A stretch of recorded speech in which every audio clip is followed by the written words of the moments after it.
introduce to you Mr. Wayne Wells, Western Division Vice President of NAPA. On behalf of the over 6,200 NAPA Auto Parts stores, it is my privilege to say, gentlemen, start your engines!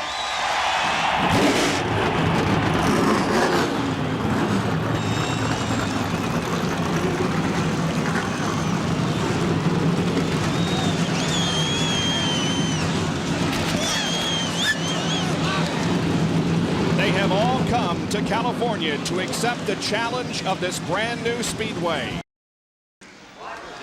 In today's field, there are 19 Fords, 15 Chevys, and 8 Pontiacs, and Ford leads the Manufacturers' Championship with 106 points, 10 more than Chevrolet.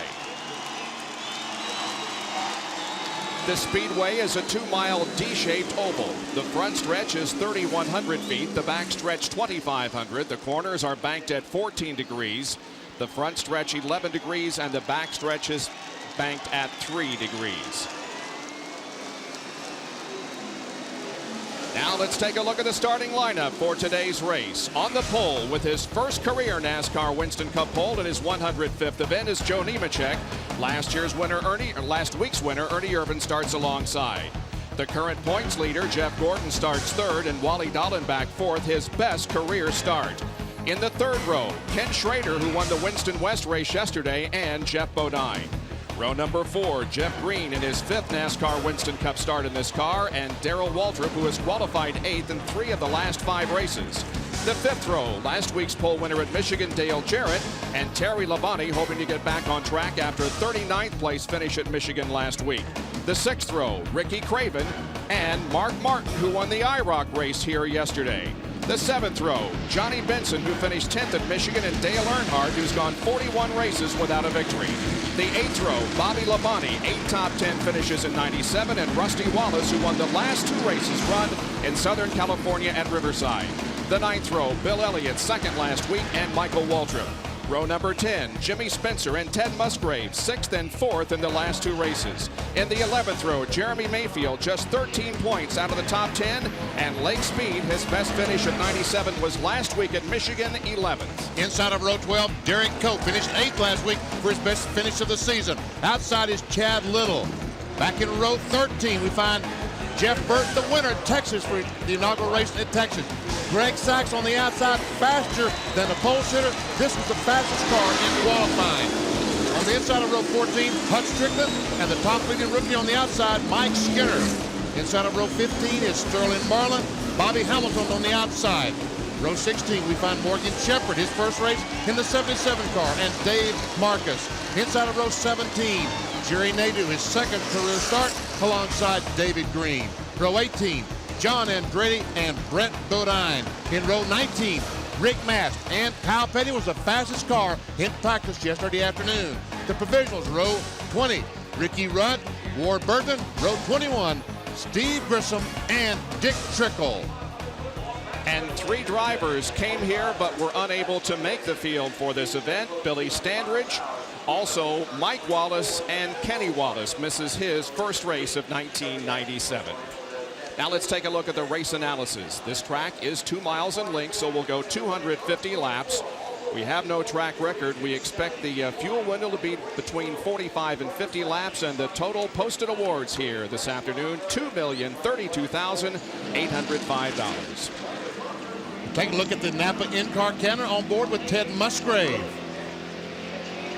Also Michael Waltrip, the Sitco onboard camera. Bill Elliott carries the McDonald's onboard camera. Rusty Wallace, we ride with him, the Miller Lite camera. And Mark Martin on a roll in a Valvoline car. And Ricky Craven, the Bud 1. And Dale Jarrett, 2 victories in 1997. Here they come, Bob. It's a beautiful Southern California afternoon as 42 NASCAR Winston Cup cars come off of corner number 4 and get the green flag, and the inaugural race at California Speedway is underway.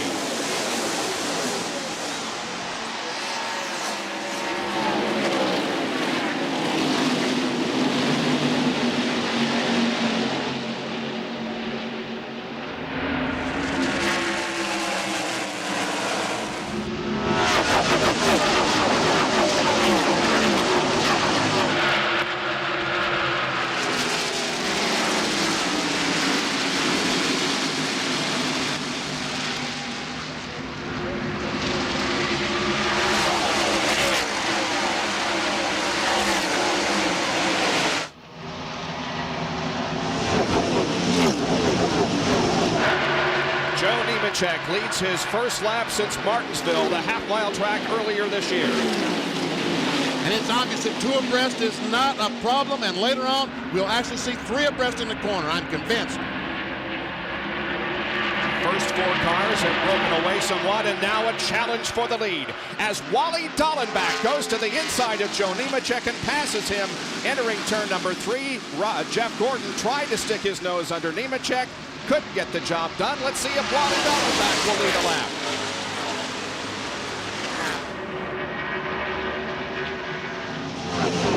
He did. Gordon dives to the inside with help, drafting help from Ernie Irvin. They will both bypass Joe Nemechek down in turn 1. And that's the first NASCAR Winston Cup race that Wally Dallenbach has led since Watkins Glen in 1995. To the 5th place car is Jeff Bodine on the left of your screen. Run in order. Top 10 cars.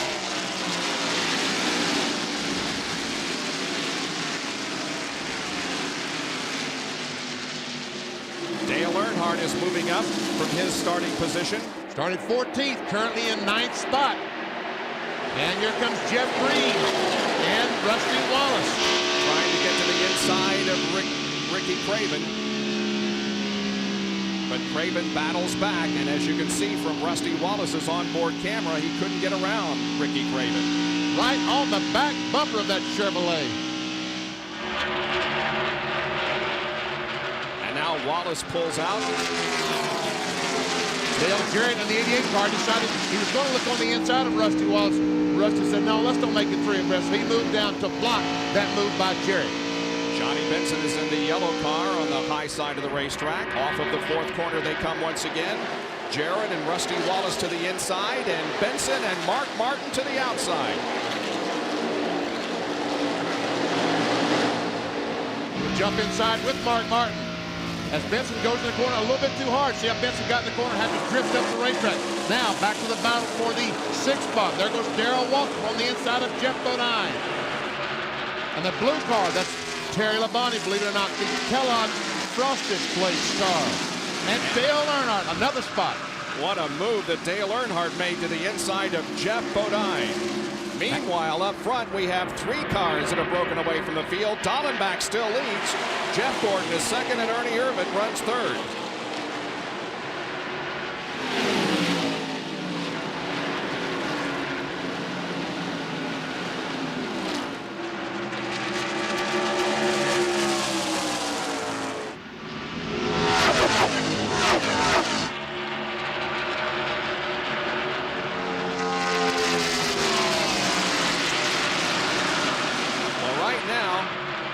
Jeff Gordon looks to the inside of Wally Dallenbach, but he cannot make a move. The drivers, perhaps at this point in the race, just being a little careful. It's going to be a long afternoon of racing, 500 miles, and nobody wants to make a foolish mistake this early. But a lot of passing is going on. Rusty Wallace still trying to get around Johnny Benson. And right in front of them, Ricky Craven and Jeff Green. Green dove down in the corner, and Mark Martin tries to go on the outside, moves Benson up the race. Up the track, and here we see Jeff Gordon going to the inside. Ernie Irvin says, hey, I think I'll try that as well. Now, Ernie Irvin moves into that 2nd spot. An emotional victory last week at Michigan Speedway, the place where he suffered critical injuries. He said he has tears in his eyes the last couple of laps of that race.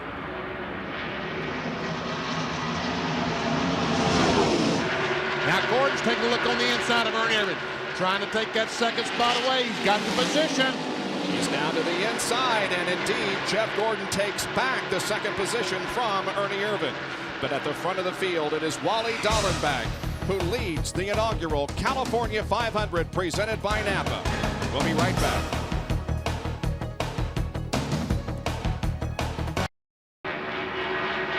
Back at the California Speedway, Fontana, California, the NASCAR Winston Cup California 500 underway. And as you can see, Jeff Gordon has taken the lead. And an odd thing happened last week at Michigan. Neither of the 4 drivers, Jeff Gordon, Terry Labonte, Dale Jarrett, or Dale Earnhardt, led a lap last week at Michigan. And that's the first time that one of those drivers had not led since Pocono, July of 1994. This is how Jeff Gordon went into the lead while we were in break. Just as we went to break, you saw Gordon come off the corner, Dive to the inside of Wally Dallenbach. This is turn 4 down the front stretch.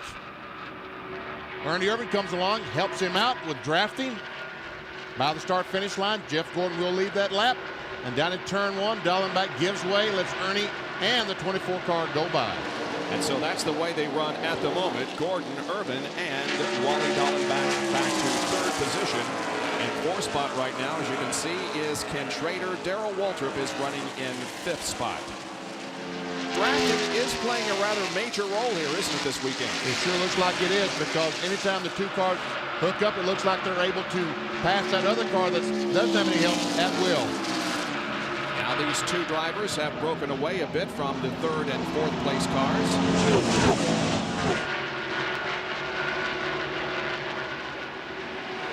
Meanwhile, Joe Nemechek has dropped all the way back to 7th spot, and he's being chased by Dale Earnhardt.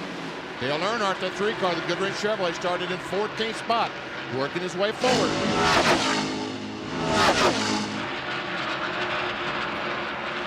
Never seen Nemechek.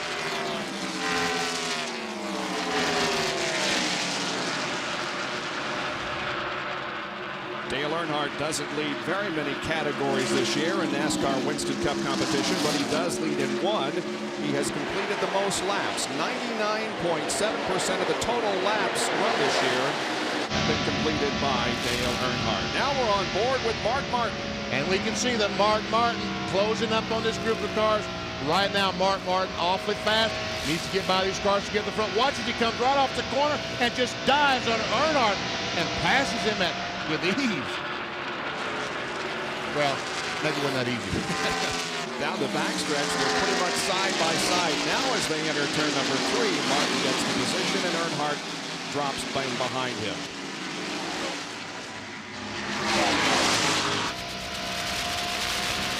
Looking back from Martin's car onto Dale Earnhardt, picture breaking up just a little. Mark Martin has scored 8 top 5 finishes, including 2 wins in recent vintage. And there is Ricky Rudd, who has really struggled all weekend. Boy, he has. I haven't seen Ricky Rudd struggle like this in years. Has never been able to find the combination here at the California Speedway. He took his first provisional of the year to get into this field, and Bill Weber has more. I'll tell you, Bob, it has been a fight for the Tide Bunch ever since they got here to California. Now, Ricky Rudd brought a low downforce car here, the car that they raced in Texas. They thought it was going to work out well for them, but they never really found it. They were awful in the first round of qualifying. Then in second round qualifying, Rudd tried to make up for it, a little driver error, and as you mentioned, he had to take his first provisional of the year. But last night in final practice, like magic, the car got better. And I talked to this crew as the cars rolled off the grid. They have the very first pit stall coming off of turn 4. And they told me I'm going to spend a lot of time down there today. They're very confident this car's going to race much better than it qualifies. Mike Skinner going to the inside of Chad Little in turn number 3. And Ken Schrader is about to take 3rd from Dallenbach. Evidently, Schrader learned something a great deal yesterday afternoon. The Winston West 200-mile race yesterday afternoon. He had a sister car to this, won the race, and look how well he's running today.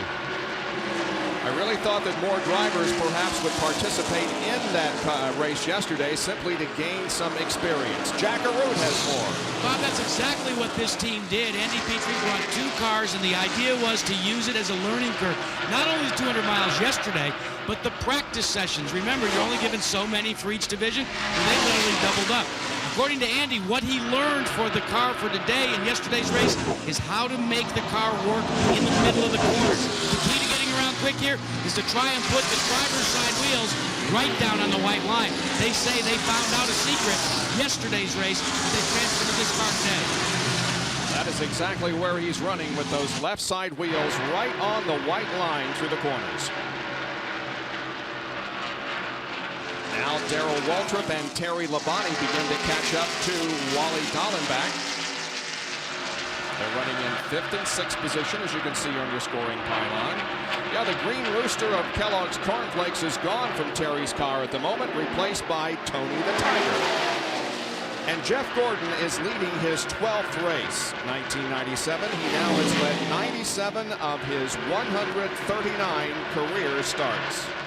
Jeff Gordon, the young man who was born in Northern California, actually much closer to Sonoma, California, and Sears Point Raceway. Now 3 wide racing here in the tri-oval. Yeah, that's a real mess. Jerry Nadeau, the 1 car on the inside. Chad Little, the green car on the outside, the 97, wisely decided, look, let's don't go 3 abreast this early in the race. Let's get through this corner. We'll try this later on. And Nadeau passes both those cars to take over the 28th spot. Now Rudd goes to the inside and takes the spot away from Jerry Nadeau. And Kyle Petty tries to come along, but is cut off in the corner.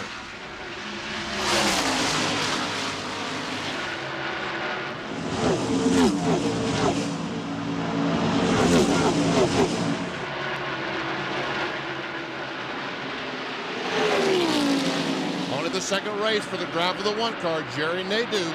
This is Richard Jackson's car, the car that Morgan Shepherd started the season with. And so the lead continues to be held by Jeff Gordon, Ernie Irvin running in 2nd position, Ken Schrader 3rd, Wally Dallenbach 4th, and Darrell Waltrip is in 5th position. We'll be back after this message and a word from our ABC stations.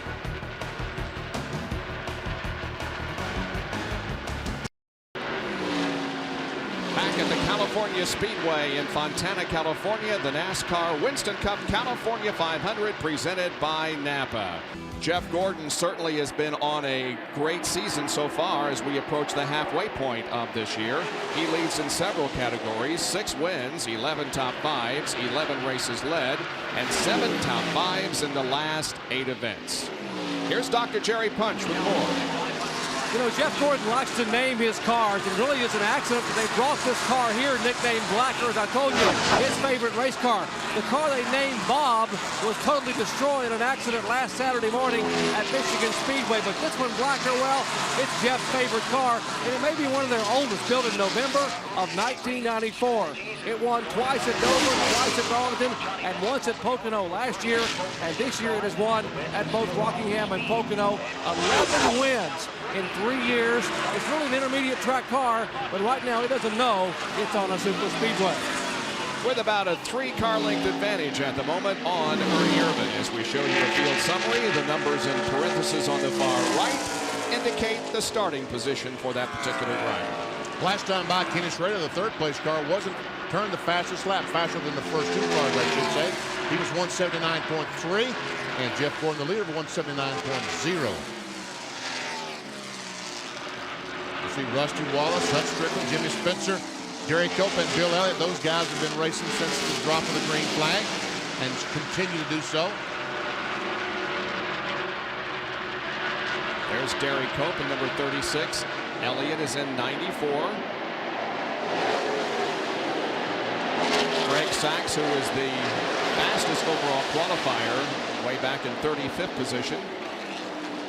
Bobby Hamilton is in the last position at the moment after having started in 30th spot. We look back from Michael Waltrip's car to Jeff Burton, who looked to the inside. That's a battle for the 21st spot.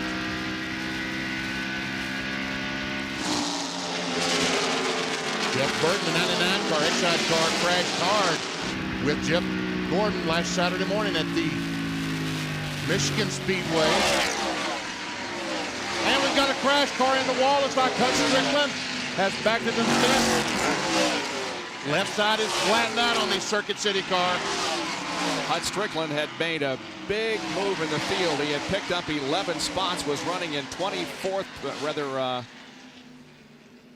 up in the teens, but now the car is heavily damaged, having struck the wall in corner number 4. The car has slid to the inside of the racetrack.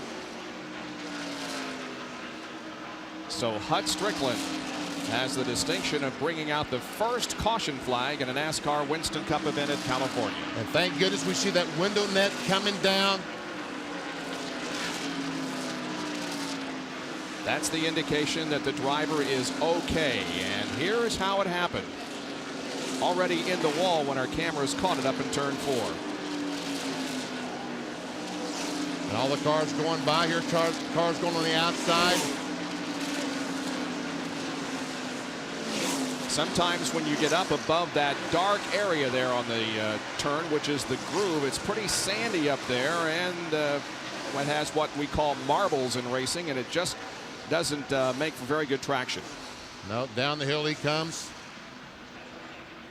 And comes to a stop. And we see Hutt now starting to get out of the car. The rescue workers run over, make sure he's okay. So we should now be seeing pit stops with 30 laps completed. And a lot of these guys are really looking forward to these pit stops. The cars would run long enough, we'd run 30 laps. The tires had gotten hot. They want to go ahead and make some adjustments because a lot of cars are not right currently. The average speed for the first 30 laps was 178.217 miles an hour, but now that momentum has been slowed down because of the pit stops. Let's go down to Bill Weber. Well, Jeff Gordon leads the parade down pit road here at California. Wally Dallenbach will be the first guy to hit his mark. Here comes the first Union Monte Carlo, swings it into the pit stall. His crew dodges Darrell Waltrip. They're expected to change just 2 tires here. They think that could be a key. We go around to the right side. Wally getting plenty of fuel, so it's 2 tires for Dallenbach. The jury punch. All right, triple splits down here. Ernie Irvan, Jeff Gordon pitting as they nose to tail, and Kenny Schrader on the bottom. Right side tires now being completed on the top 2. Schrader down 11 seconds. Only right side tire change for Schrader. Irvan 18.5 and Gordon 20.2. They made an adjustment on Jeff Gordon's car. Some tape on the front to try to make adjustment on the top. Let's take it with Jack. Well, Jerry, Rusty Wallace and Dale Earnhardt have completed their rounds. Both guys were trying to take a little bit of push out of the car, so they adjusted air pressure only by only 1 pound. And that was the problem that the drivers complained about yesterday in the happy hour, was the fact that their cars were pushing. We see that car with the hood up. That is Bill Elliott on pit road with the hood up. And another car with the hood up, but that's because of the crash. Jack?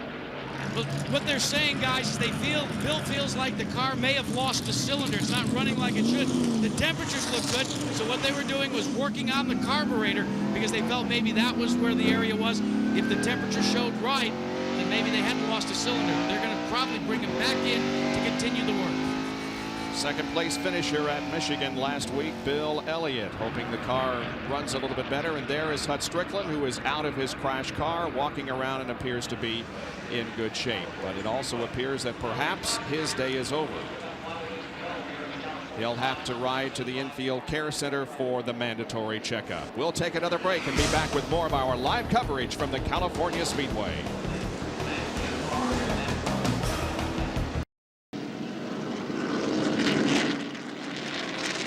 Come back to Fontana, California, where the work continues on Bill Elliott's McDonald's machine. Believe it or not, in less than 2 minutes, they've changed carburetors. They had to take the air cleaner off. They pulled the faulty carburetor off, and he is back out. And here is the offending mechanical part. This is the carburetor that Mike Beam and the team took off the car, but he did go 1 lap down, Bob Jenkins. And Bill Elliott drops to the back of the field for the restart, which is coming up momentarily. The field moving through turns number 3 and 4. Pace car off. At the front of the field is Ken Schrader. The top 4 cars only took 2 tires on that set of pit stops, and everybody else took 4. So the restart comes on lap number 35, and immediately Ernie Irvan goes to the inside of Jeff Bodine. We saw Kyle Petty go through the corner there on the inside of Dale Jarrett. Kyle Petty, the 44 car, was running 32nd when the caution flag came out. He changed 2 tires, moved to 12th spot. And we take a look at how everybody else did. Jeff Gordon came in the lead and comes out in 6th position. Irvan picked up, lost 3. Schrader picked up 2. Darrell Waltrip in 5th, out 14th, and Jeff Bodine also picked up several spots on the pit stops. Jeff Gordon now moves to the inside of Wally Dallenbach as they approach turn number 1, but falls in behind. You talked about drafting. Look how that was a clear example. The 2 cars running together. Dallenbach and Ernie Irvan faster than Jeff Gordon. He had to simply tug back in behind those 2 cars. Mark Martin has moved to 2nd position. He chases down Ken Schrader, and Jerry Punch has a report.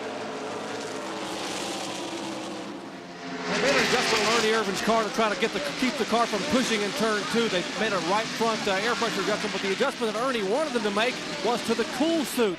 The cooler air conditioning uniform he is wearing has quit working, and also the airflow to his helmet has stopped. So Ernie is going to have to suffer for a while in this heat until they get another pit stop and can rig a vent to get air in the window. Right now, though, he isn't minding too much. We also understand that the 31 car of Mike Skinner is having problems, maybe dropped a cylinder. Looks like there's no cars around him, so obviously very, very slow on the track. But a lot of action in the middle part of the pack as Kyle Petty, there is the 17 car of Darrell Waltrip, and Terry Labonte moves inside. Right across the white line to the apron of the racetrack went Labonte. I'm told that the 31 car has a flat tire. Mike Skinner. Once again, is Jeff Gordon making a move on Ernie Irvin. Trying his best to get alongside Ernie. He will. He'll take the spot away. So let's put Jeff Gordon in the third spot. Strong car for Jeff Gordon again here today. See the 23 car, Jimmy Spencer, also changed 2 tires. Let's go to Bill Weber as Mike Skinner comes in.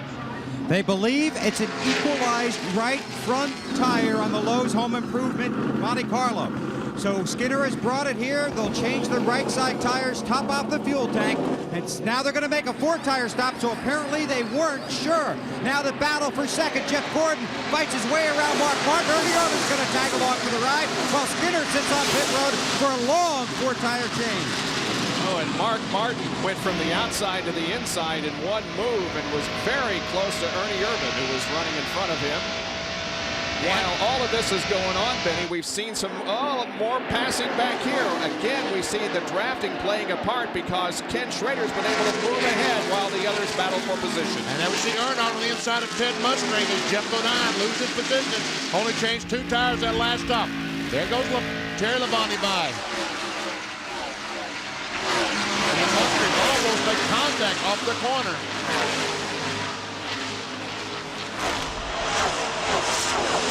This racetrack is 75 feet wide, and many drivers are using every inch of it out there, battling for position. And we see Skinner back on the racetrack. Oh, good thing he stayed on the apron, did not let that car drift back on the racetrack. We would have some problems. I think these guys like this California Speedway, the way they're racing. They love this Speedway. It is a racy little place, no doubt about that. Now Jeff Gordon has caught up to Ken Schrader and maybe making a bid for the lead once again. Through the tri-oval here in front of the 71,000 plus seats in the main grandstand. No effort to take the lead at the moment. That last lap he was 1 mile per hour faster than Kenny Schrader. Here he looks on the inside. Gordon down the backstretch. As you watch Jeff Gordon trying to make his move. Now, during their pit stop, they wanted to put a piece of tape on the front grille of Gordon's car. And now Gordon dives to the bottom of the racetrack. Ernie Irvin follows him on the inside. And now Martin will make it 3 as 3 cars shuffle by Kenny Schrader. Now back to Jeff Gordon. They wanted to put a piece of tape on the front grille of Gordon's car for 2 reasons, Vinny. They wanted to loosen the car up, but also the water temperature is only running about 165 degrees. But when he left pit road, the tape fell off. That is the cars, for these engines to operate at maximum performance, they need to run about 190 degrees. And how they control the temperature is, like Jerry Punch talked about, tape on the grill.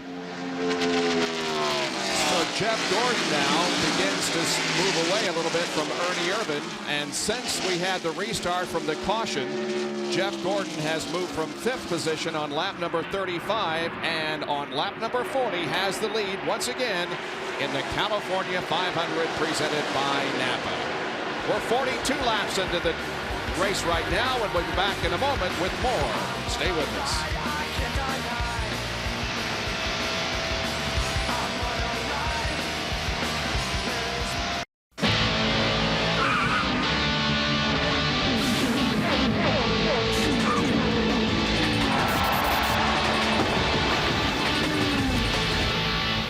ABC Sports Motorsports, very happy to bring you the inaugural running of the California 500 at the California Speedway in Fontana, where Jeff Gordon is the leader at the end of 45 laps. Ernie Irvin second, then Mark Martin is in third position, followed by Ken Schrader and Jimmy Spencer. But Dale Earnhardt has been making moves lately. He's up to 11th. Up to 11th spot. He's been trying to get by Nemechek, our pole sitter, for a long, long time.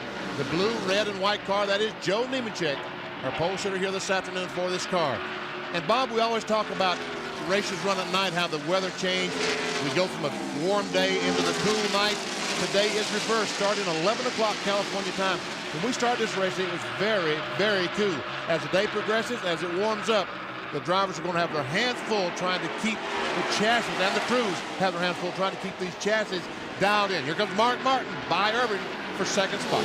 As a NAPA field summary, we'll show you where everybody is running. And we mentioned earlier also that Greg Sykes was the fastest qualifier. Actually, there were 4 second-day qualifiers who were faster than Joe Nemechek. And again, that related to weather, because first-round qualifying was held in the afternoon when the track was hot and slick, and the second-round qualifying was held in the morning when it was cooler.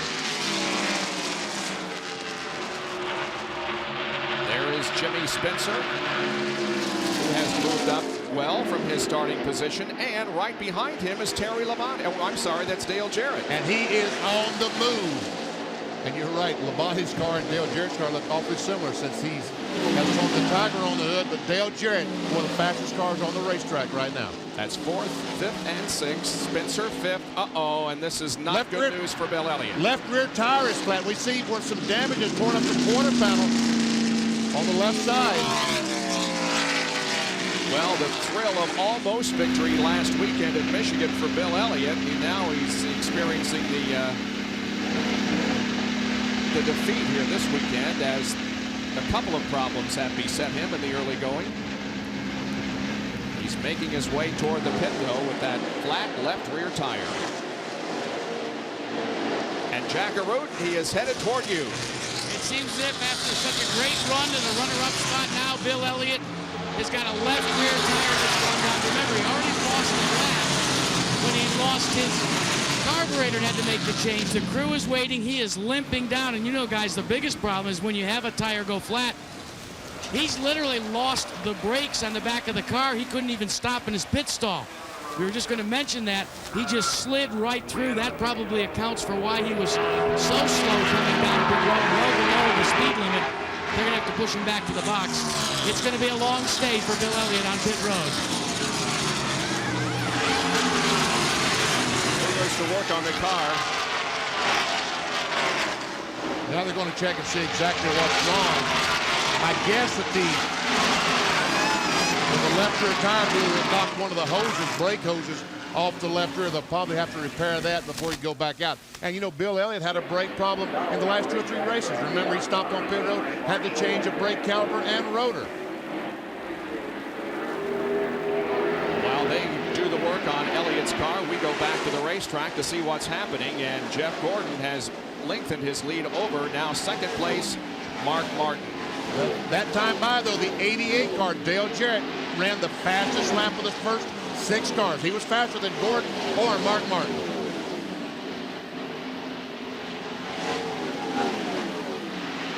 The QBC car, driven by Jeff Bodine, has fallen back to 24th position. Remember, he was up in the top 5 when we restarted after the caution, but he has dropped back. Jack Arute, what's the problem with Jeff? Well, here's the deal with Jeff. Remember now, Bodine came in, as many other guys did, and decided that they would only go for right side tires. He changed those right sides, and now the left sides are beginning to give up. His crew chief and Jeff agree they should have changed all 4, so they're backing up. They need a caution. Now let me show you on Bill Elliott's tire. We were talking about, Benny, how they can cut the brake lines. Look at the rubber on the outer liner of the double line tire. That stuff turning around and around and around. It may be soft here, but when you get up about 60 or 70 miles an hour, it cuts just like a knife. And that is what they're trying to repair now on the Bill Elliott car as he sits helplessly on pit road while the race continues. We're up past the 50 lap mark already.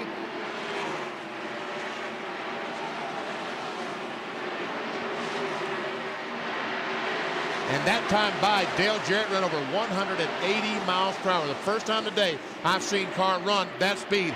And here they come. There's Greg Sachs, the Coors Light car. That is the car that ran the fastest time in qualifying. He did start 26th. Robbie Gordon, the regular driver of that car, was trying to come back here this weekend from burns suffered in the Indianapolis 500 and crashed on Friday, and so Greg Sachs has taken over this car for the next few races. Bobby Labonte, the 18 car, took a look. Back to the lead. We see that Mark Martin continues to run just a little bit faster than Jeff Gordon. He's gaining on Jeff Gordon. The interval is 82 hundredths of a second, or that much. The 28 car of Ernie Irvan is about 2.3 seconds behind.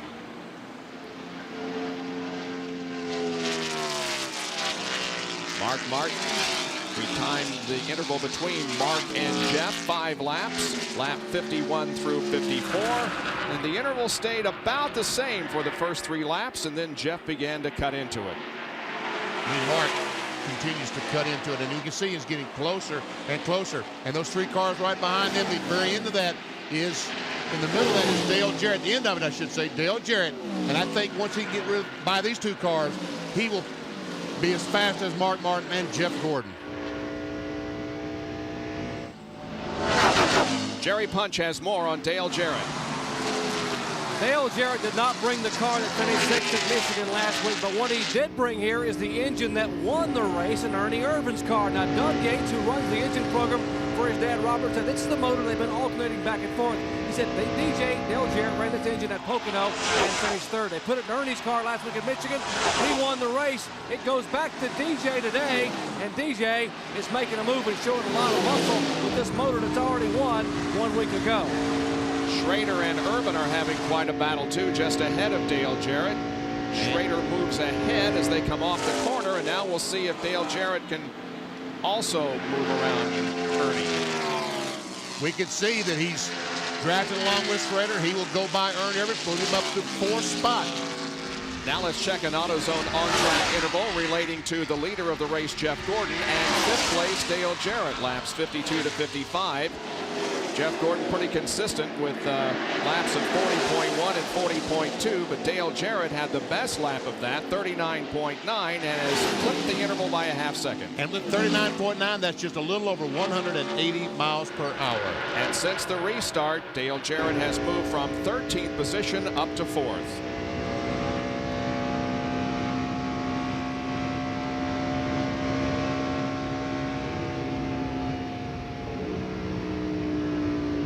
Jarrett back off in the corner, pull right up on the back bumper, and look as he tries to go by Schrader on the outside.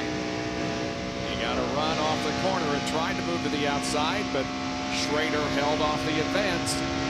These turns are banked at 14 degrees. We're on 11 degrees of banking right here in the tri-oval, but into the corner, the banking is at 14 degrees right here, and it looks like it's completely flat at these speeds.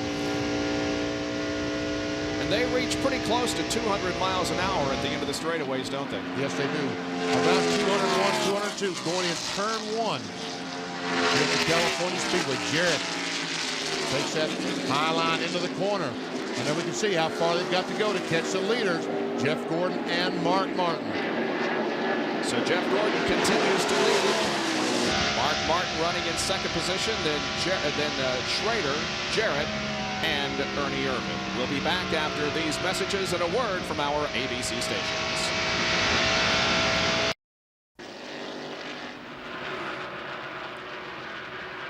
Jeff Gordon continues to lead Mark Martin as you rejoin us with 63 laps completed in the California 500 presented by NAPA. And on Saturday, August 2nd here on ABC Sports, that will be our next NASCAR Winston Cup telecast, and it will be one of the premier events in stock car racing, the Brickyard 400 from the Indianapolis Motor Speedway, where, of course, the defending champion is Dale Jarrett, and where the first inaugural champion was Jeff Gordon. So there are the first 2. Here comes 3rd place Ken Schrader, 4th place Dale Jarrett, and 5th Ernie Irvan. And moments ago, we noticed this from Schrader. Watch this as Schrader comes off the corner in front of Dale Jarrett. And watch for the puff there. You see that puff of smoke, folks? That could possibly be a broken valve spring. Now, how would you know that? Well, because that's what happened to the 3-car Steve Park when we did the Nazareth Busch race. We saw that one puff of smoke, and later on, that's what it proved to be, a broken valve spring. All right, but Dale Jarrett moved up quickly, went as far as 4th, and has not been able to get around the 3rd-place car of Schrader. Here's the problem. These race cars, they watch Jarrett, just goes in the corner right behind the 33 car of Kenny Schrader. When they get up right there, the draft off that other car blocks the air so the 88 car doesn't get the wind on the nose of the car that he needs to plant that nose. He turns the wheel and the car pushes across the racetrack. You can catch these cars easily, but it's so difficult to turn the car when you don't have the air to plant the nose on it. And Jerry is with Andy Petrie of the 31 team. 33 team, sorry. Bob, let's see if we can solve some of the mystery on the smoke from Kenny Schrader's. Andy, your car, a puff of smoke, why? Well, I don't know what it is about our engine combination. For some reason, they do that. No explanation. They just smoke like that, just puff of smoke. Every now and then, I've been telling our engine builder about it every week. They can't find anything, but this time he got to see it firsthand back home, so now his heart feels like mine does every time it does that. But all it does is puff and keep right on churning, huh? Yeah, it does that a lot. I hope that's all it is, but that's been what it's been doing the last few weeks. Actually, all year it's been doing that. All right, a harmless puff of smoke is all they say it is. Well, the car is certainly continuing to run well, and here, as Benny would explain, is a mess. That is a genuine mess as the 40 car of Sachs dove on the outside past Nadeau. Past Morgan Shepard, the 77 car. There's David Green as he joins this group. Brett Levines in there. There's Brett, the black car, number 11. And another Napa field summary will show you where everybody is running at the moment. And we will also report to you that Hut Strickland has been released from the infield medical center. He has minor abrasions, but otherwise is okay. And we're glad to report that after Hut had a hard wall contact up in turn number 4. Ricky Rudd now beginning to make a move. He is up to 13th position, right behind our pole sitter, Joe Nemechek. Tell you what, that's pretty impressive to start where he did back in the 40th spot and got to 13th. He had a great pit stop, which enabled him to get some of those positions, but he's been able to maintain. We saw Jeff Bonine made a move in the pits, but only changing 2 tires, he was not able to maintain that position. Riding with Rusty Wallace now as he goes to the high side of Jeff Burton, or tries to. See, by moving out there, Rusty's able to get some air on the nose of the car and hopes to plant it and pass these guys on the outside. Watch again as he tries that high line. See, he's getting some air back there. Now, and Mark Martin going taking a look for the lead. Not able to make it.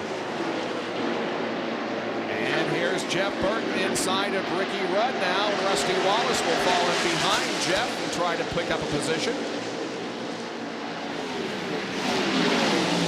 That's going to move the 99 car of Burton up to 13th spot. Here comes Ricky Rudd back on the outside. He's got the momentum. Looks like he's going to maintain in front of Rusty Wallace. Yes, he does. An amazing statistic regarding Ricky Rudd. He has been in the top 10 in points since the Rockingham race back in 1995. Wow.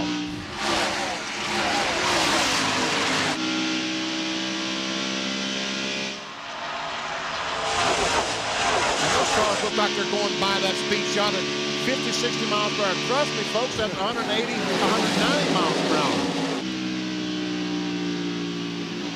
Once again, Rusty trying that high line, the outside line. Good work. And Mark Martin, once again, here he comes, taking a look on the inside. Making a serious bid for the lead this time. They're side by side at the start-finish line, and they race down into turn 1, and Martin gets the lead. Down to Jackaroo. Well, guys, what you just saw there as Jeff Gordon tries to look to the inside of Mark Martin is a direct combination between 2 cars. The car on the outside, Mark Martin's car, is slightly loose. But the man on the inside, his car's got a slight push to it. It's tight. So take a look, decide which would you rather have here in California, a tight car or a loose car. First and second, they traded back and forth, Gary. And Jeff Gordon, remember, changed 4 tires. Mark Martin changed only 2 tires. But now the conversation is this. Gordon saying to Ray Evernham, his crew chief, you know, Martin may have had the right ticket because we have a push, meaning you can't turn the car. If you only change right side tires, then the left side tires being worn make the car free up a little bit and make it faster. But that didn't help Mark Martin a moment ago as Gordon just scooted right on back by. And we see the speeds there. Those 2 cars the last time running side. We keep talking about what it does when cars run side by side. Normally they're running 180 miles per hour. The last lap side by side they slowed down to 175 miles per hour. You can see the fastest lap of that particular lap was turned in by Terry Labonte at almost 180 miles an hour. Well, Roush Racing drivers are doing pretty good. Martin started 12th, is now 2nd. Musgrave from 20th to 11th, and Jeff Burton from 25th to 12th. Never see Bobby Hamilton, the STV car, in danger of going a lap down. Right now he's in 39th position. We have Mike Skinner and Bill Elliott, 2 cars that are not on the lead lap that are still out there. Well, we told you that at the beginning of the broadcast to be on the lookout for the Roush team because they are red hot. The 3 drivers that make up this team, owned by Jack Roush from Livonia, Michigan, have been on a tear recently.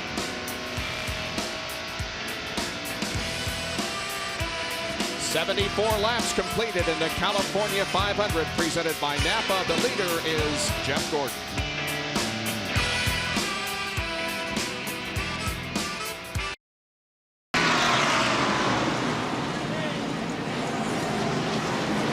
California Speedway, Rusty Wallace already in and out. Here's Jeff Gordon on pit road, right and left side tires. Trouble with the left rear. Now the car is down and away. They made an adjustment in the right rear. Kenny Schrader is in. Wally Dollenbach is in. And Bill Weber is there. And Wally Dollenbach had trouble with the right front. They had the right rear on, and they had trouble with the right front. Had to take the jack back around to the right side. Now they swing around to the left side. A 4-tire stop. Plenty of fuel already in for Wally Dollenbach, but an extremely long pit stop is going to hurt his chances here in California. Now they're waiting to clear the grill, and he's away. Jackaroo. Well, Dale Jarrett now pulls onto pit road for service from his team. They are going to the outside tires, taking on 22 gallons of fuel. We'll look to see if they're going to make any changes on the car. They're going to go for 4 tires all the way around. In the meantime, Dale Earnhardt pulls right beyond him, and he goes to work with his Larry McReynolds-led team. Let's see if they elect to go for 4 or for just 2. They continue to work on Dale Jarrett's car. They're done, but they're still having a problem on the right front. They finish their work. And Terry Labonte goes by, and Dale Jarrett, but meanwhile, they're going to change 4 tires on Dale Earnhardt's car as well. This is a smart move for both these cars. They pull away in 19 seconds even. So the only car we've yet to see of the front runners is Mark Martin. He's scheduled to come in the next lap. Riding with him as several others come down now. Jeremy Mayfield is on pit road, so is Johnny Vincent, and now Mark Martin enters pit road. So the leader coming in, Jack Aruni's headed toward you. And Bob Jenkins, what they want to do to try and solve that loose condition is they're going to work on the track bar. So watch for one of the crew members to take the track bar adjuster, stick it down through the windshield, and make the adjustment. Boy, Martin comes in hot. Almost misses the stop, but gets on the brakes hard. Now there you go. The man on the outside is stuck the wrench in. Makes the first 1, 2, 3 turns on the track bar. They're going to go with 4 tires as well. Let's go to Jerry. They make a track bar adjustment on Ernie Irvin's right rear, but they also gave him a hose to ventilate the driver who doesn't have a working suit. Martin is gone. Left side tire now going to Ernie Irvin's car. They get it full of fuel, and he burns the tires as he heads back to turn 1. Bobby Labonte comes in, and so does Jimmy Spencer. The 23 car was in the lead, but gave it up to make the pit stop. And here comes Jimmy Spencer. Jerry? And Jimmy Spencer brings the Travis Carter Ford Thunderbird down pit road very deliberately, 65 miles an hour. Right side tires. They're cleaning the windshield. Got to get it full of fuel. These guys want to go 50 laps. Ernie Irvin just went 50 laps, as did Dale Jarrett a moment ago. Now left side tires on the car number 23 of Jimmy Spencer. Left front, left rear, second can of fuel in. No chassis adjustment whatsoever on the car, and Spencer is down, puts it back in gear, and drives away. Also coming out of the pits just ahead of Spencer is the 71 car of Dave Marcus. The 25 car of Ricky Craven is shown as the leader of the race. He has not pitted yet, Bob. And there's Schrader right in front of him, almost a lap down. And we see the 23 car Spencer coming back out. He, in fact, will be a lap down the leader. And that's critical in case the caution flag were to wave right now.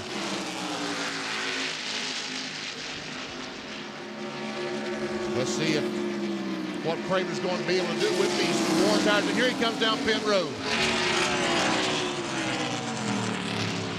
Well, he was on those worn tires and still able to pass some cars, but now he slows it down to the speed limit on pit road of 65 miles an hour. And Craven comes in for his pit stop, and that will take care of the drivers that have come in. We cycle back to Jeff Gordon. Here's Jack.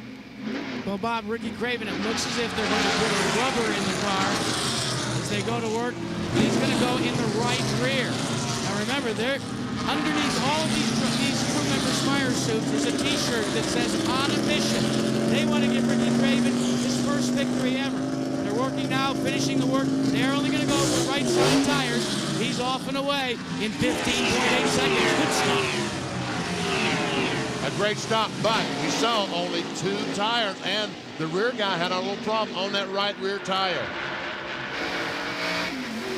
So Craven builds up the speed as he goes off of corner number 2 down the backstretch. Well, Jeff Gordon made a sudden move off of the racetrack onto pit road, and we're going to show you that. Watch this, folks, as Jeff Gordon decides to come to pits. Watch when he hits the apron. Almost spun out, and he's got to slam on the brakes right now. That's when they start measuring the speed. Those white lines, it's a NASCAR type system. He has to be at about a 60-mile-per-hour speed, and how fast he had to slam the brakes on to do that. But by coming in the pits that fast, he has gained a 6-second lead on Mark Martin. So Gordon is first, Mark Martin is second, Ernie Irvin third, followed by Terry Labonte and Dale Jarrett. Those are your top 5 at the moment. Well, Saturday here on ABC Sports at 3:30 Eastern and 2:30 Central Time. The next stop on the Women's Professional Volleyball Association Tour, the Evian Open from Atlantic City, New Jersey. And then Saturday at 4:30 Eastern and Pacific, 3:30 Central, ABC's Wide World of Sports presents the Valvoline Professional Boxing Series from November 1996. Take a look back at the heavyweight championship bout featuring Evander Holyfield and Mike Tyson. Plus the Advil Mini Marathon from New York City. That's Saturday on ABC's Wide World of Sports. 71,000 plus spectators have enjoyed the race so far with 86 laps to go. Major League Stock Car Racing NASCAR style is back in Southern California. There are the top 5 with 86 of 250 laps completed. Back in a moment.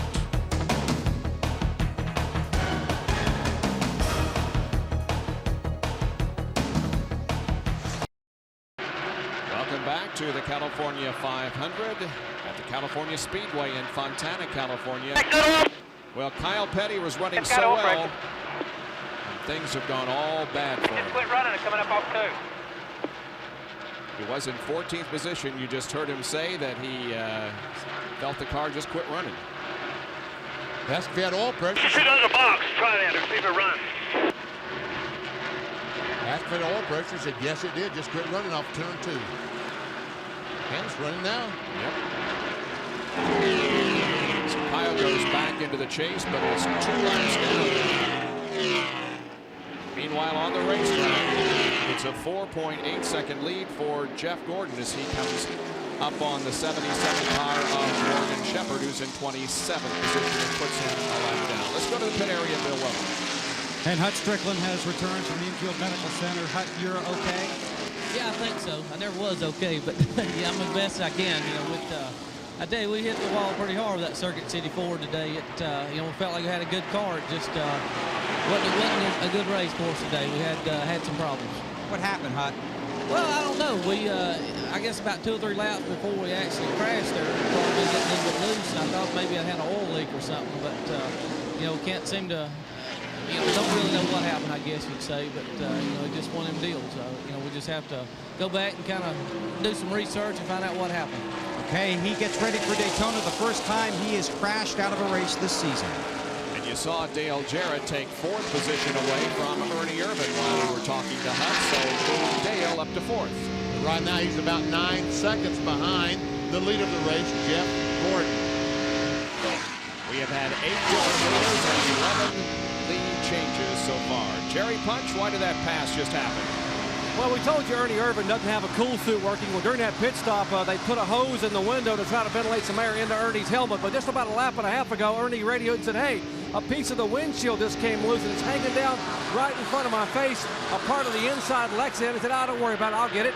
He reached up, drove with his left hand, reached up with his right hand, and jerked the piece of Lexan loose from where it was dangling. He said, guys, I got it, I took care of it. I hope he threw it on the floorboard of the car rather than throwing it out the window. Yeah, really. Because he may run over it the next time by.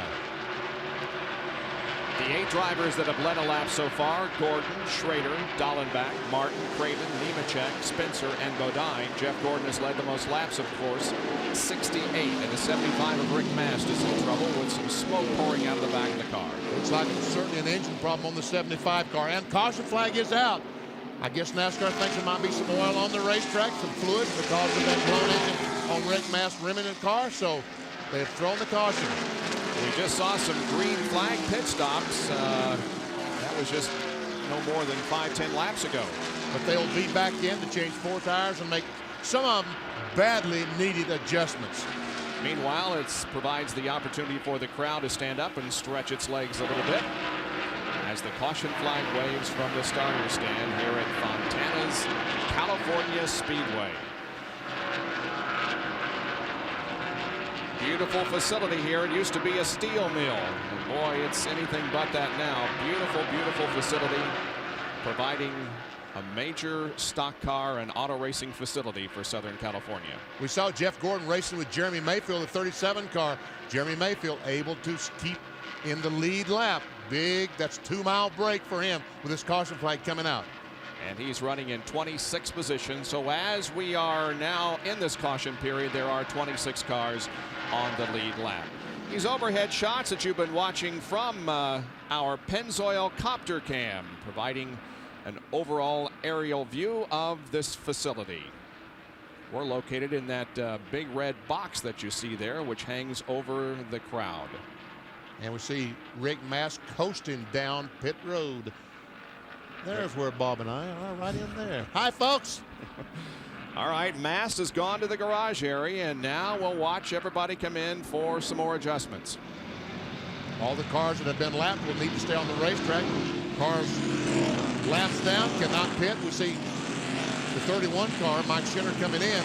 That's against the rules. You'll just have to go to the end of the longest line. That's a penalty.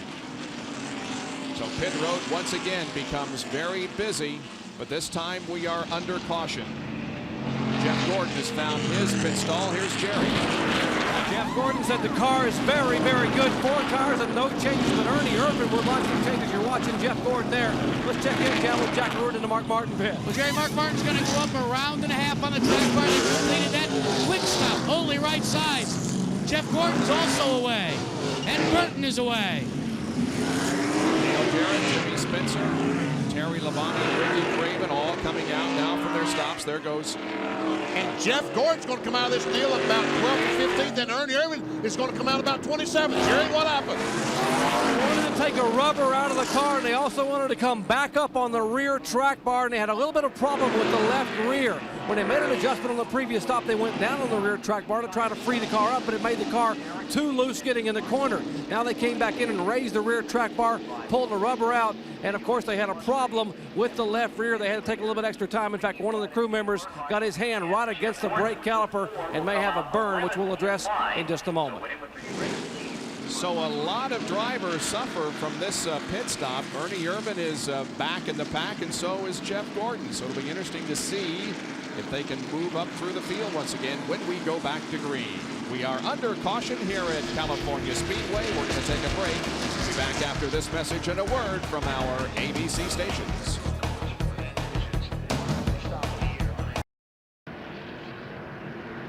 ride along now with Bill Elliott, who has had his problems here this afternoon. He is back in 40th position, 6 laps down, and as you can see, he is headed once again for pit road. Had a flat tire, and the tire did some damage to the brakes. Had to probably change the caliper, rotor. Kyle Petty, meanwhile, has also had some problems here this afternoon. He's back in 37th. Bill, what was the problem there? Well, it still is a problem, Bob. They are just simply down on power. Kyle had said he thought maybe they dropped a valve, so he came back in again under this caution. They went under the hood, couldn't find a problem, but clearly down on power. They sent him back out, but they don't expect that Hot Wheels car to last very long. Down to Jerry Punch. All right, we told you that there was a problem with the Ernie Irvan pit stop. What they were trying to do was take a rubber out of the right rear, and we can show you basically on their camera that they have an overhead camera. We'll go ahead and roll it here and show you what happened during the pit stop. Now watch Ernie's car coming in. Now right back here, Raymond Fox, who will change the right rear tire, will come over the wall. Now watch as the guys come around changing the outside tires. Here comes Raymond right here. Now watch, he takes the tire off. He'll reach in with his right hand to grab the rubber, or his left hand rather, and as he does that, he burns his forearm on the brake rotor. Now he's burned, he got a first-degree burn on his right forearm trying, and finally tugs, he threw that rubber out. They put the left rear tire back on, and that's what caused, you see him holding his arm where he got the burns. He walks away. Apparently he's going to be okay, but that's what caused the extra time, was that problem on the left rear. Don't you admire these guys that burn their arms and just keep on going like nothing happened? Yep, just keep on going. Well, here is the pit summary. Jeff Gordon lost 10 positions. Martin from 2nd to 3rd. Jarrett 4th to the lead. Irvan from 5th all the way back to 23rd. And Musgrave from 17th up to 6th. Dale Jarrett fourth to first. One way he did that was no tires, gas only. Here's another look at from our camera, and we see Raymond Fox. Folks, do you think he acts like he's got a burned arm? No, but boy, after the work is done, it's sure obvious on his face. Now he looks, oh, my arm hurts. Here's Jack Arute. Well, guys, let's go back to not this last series of pit stops, but the series before that, what, 5 or 6 laps before the caution. Fuel for Mark Martin. We got to tell you a story that I think Benny Parsons could come into play at the end, and that's the case that Mark Martin went a lap, actually 2 laps longer than his competition. They stretched that last green flag stop to 50 laps. They can't go any further. You know how I know that? The car literally ran out of gas as it got to the pit box. Wow. Well, at least they know now, huh? Yeah. They're taking the blower out to clean off the racetrack before we go back to green. Well, on ESPN next Saturday, the NASCAR Modified Series rolls onto the road course at Watkins Glen for the Watkins Glen 150. Tony Hirschman, the defending Modified Series champion. That's next Saturday at 1:30 Eastern Time over on our sister network, ESPN. We'll take another break from the California Speedway in Fontana as this race is 100 laps old.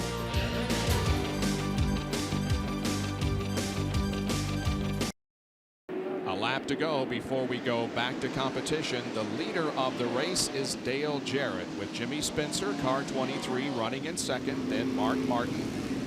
We'll give you a NAPA field summary here as the cars get ready to restart.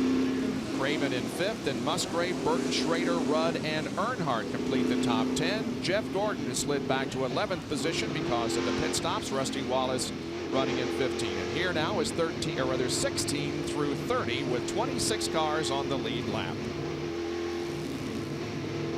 And 31 through 42, the remainder of the field. 3 cars are listed as out of the race, and Mike Skinner has taken his car off the track for some work. That time by, all the cars at the back of the pack decided to come down pit road, put in that extra gallon of fuel. You never know when you're going to need it. Meanwhile, Brett Bodine is still on pit road. Is on pit road again. They've raised the hood 3 or 4 times. Obviously, the close call sport has a problem. 9 leaders and 12 lead changes in the first 103 laps of the race. There is Todd Parrott, the crew chief, on Dale Jarrett's car. Gordon has led the most laps. How'd you like to be making those decisions? Did I make the right decision? Should have we changed 2 tires, 4 tires? Was gas only the right thing to do? We'll find out. Other leaders have been Schrader, Dallenbach, Jared Martin, Craven, Spencer. Brett Bodine has led one lap, and Joe Nemechek also led the first lap of the race. He's the only driver eligible for the $30,400 in Unocal bonus money. That was most recently won by Jeff Gordon at Charlotte in May.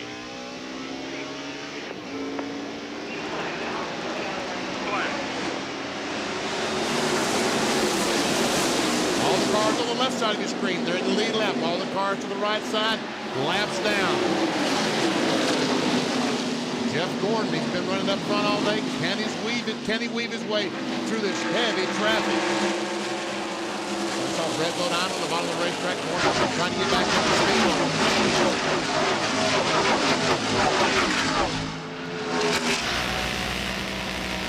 Here comes Jerry Labonte taking a look on the inside of Mark Martin. This is the battle for the third spot, and there goes Labonte. Martin slides high on the racetrack, gives up the position to Terry Labonte.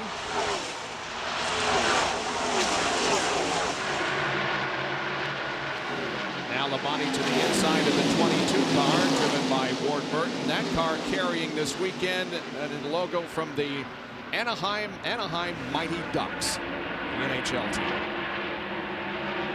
There's Kenny Schrader, Dale Earnhardt, Ricky Rudd, and Jeff Gordon. Oh, look how close Dale Earnhardt came up on Ken Schrader. Wow.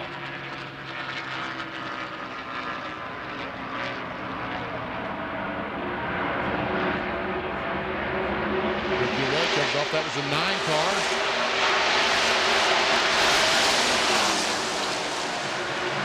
Earnhardt diving to the bottom, trying to make it 3-4 abreast. He doesn't care, but they all fall back in line. It's only 2 abreast. And Mark Martin looks to be struggling right now. Martin is falling back to about the 7th spot, and in jeopardy of losing more as Morgan Shepherd tries to go by. Wow, look at these positions change back here. Earnhardt to the inside of Ricky Rudd, and here comes Jeff Gordon behind Dale. And oh, Rudd and Schrader have contact. Mark Martin is just not able to get around the racetrack right now. Jeff Gordon dives to the inside of the racetrack.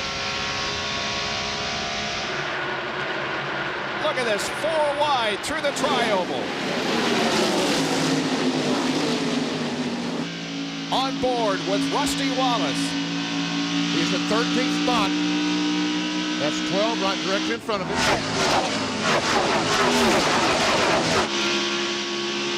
Now Russ is going to try it on the outside. Of Joe Nemechek. Up ahead is Jeff Bodine. Can he make this pass? I'm impressed if he can.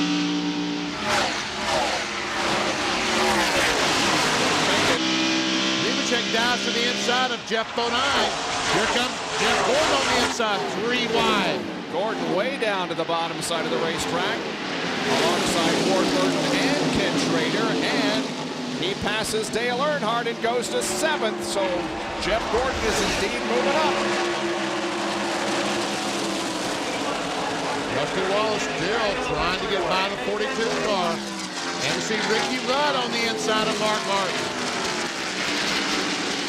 Jack DeRoot, what in the world is wrong with Mark Martin's car? Well, Benny, you know when we told you he's been battling a loose condition all day. Well, now it's gone loose. Big time loose. He says he can hardly drive it. And they just tell him, hold on, we'll fix it. Next pit stop.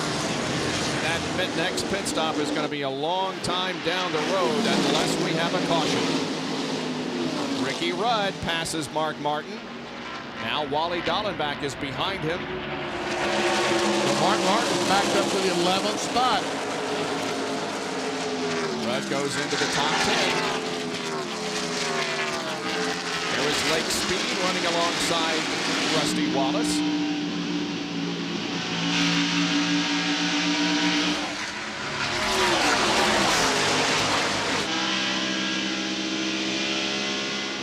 Martin and Rudd side by side. Well, Martin got him back. He did get it back, go to the bottom of the racetrack. And Dallenbach now looks on the inside of Ricky Rudd.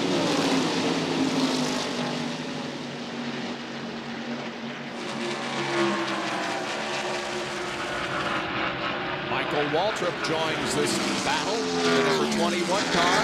He's right behind the pole sitter Joe Nemechek, and right behind him is Jeff Green in the 29. He's moved up 3 positions since the beginning of the race, and we've got 15 laps to go to halfway.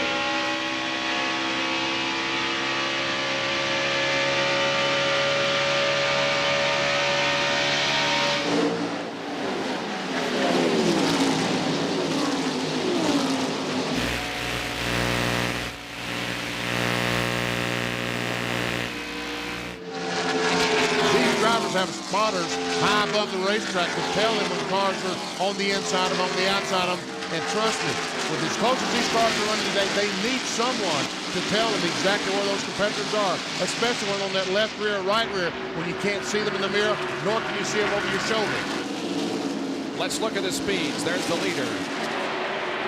Dale Jarrett, 179.5.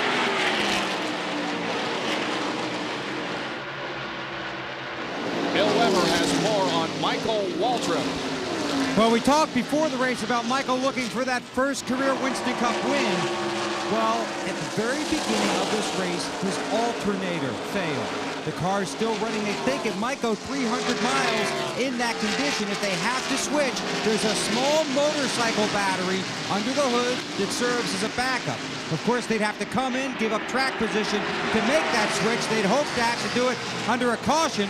Truth is, they hope they won't have to do it at all. But if that's the case, Michael Waltrip would be very lucky. Labonte charging the second. Yeah, he just passed Jimmy Spencer, putting Terry Labonte back into the second spot. And not only did he charge past Jimmy Spencer, look how much he closed on Dale Jarrett just in 1 lap. And Jerry, is Jimmy Spencer having a problem? He just radioed that I think I've got a tire going down. They jumped off the wall, and apparently Jimmy, they're waiting to hear back from Jimmy if he's going to come down pit road. Remember, on the previous caution flag, Spencer did not change tires. He did a gas and go only. So his tires are 21 laps older than the 2 cars in front of him that he is chasing. A moment ago when he went in the turn, he said, I think I got a tire going down. But now the crew said maybe the tires are just going away and they're starting to slip and slide. Hang on, Jimmy. He hasn't said anything else on the radio, so maybe he'll be able to stay out. But the crew is poised and ready if he needs to make a quick entry on the pit road. We'll watch for that in the next few laps.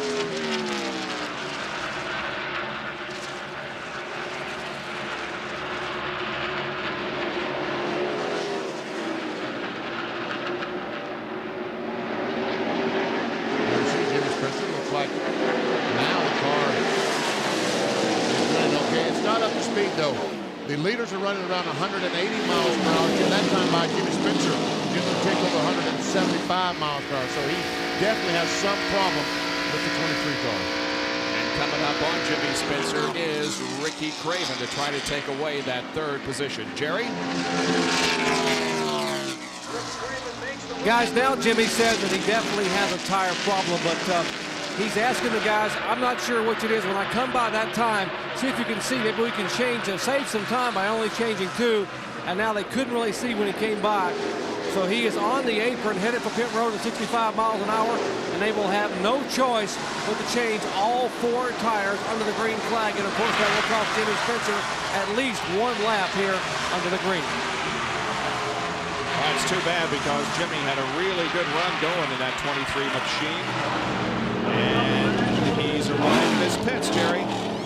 Well, Donnie Wingo and the crew now going to the right side, looking at the tires. It may be the left rear tire that's going down from our vantage point here on the inside of the car, but the crew couldn't wait to look. They had to go ahead and change all 4 tires.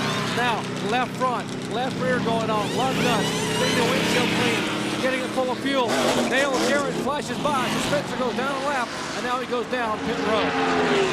Just a 21.3 second pit stop, but it's cost Jimmy Spencer a lap. When they jacked up the car on the right side, Jimmy Spencer's car, Cecil Gordon on the other side saw all the weight put on the left side. Watch Spencer as he comes down.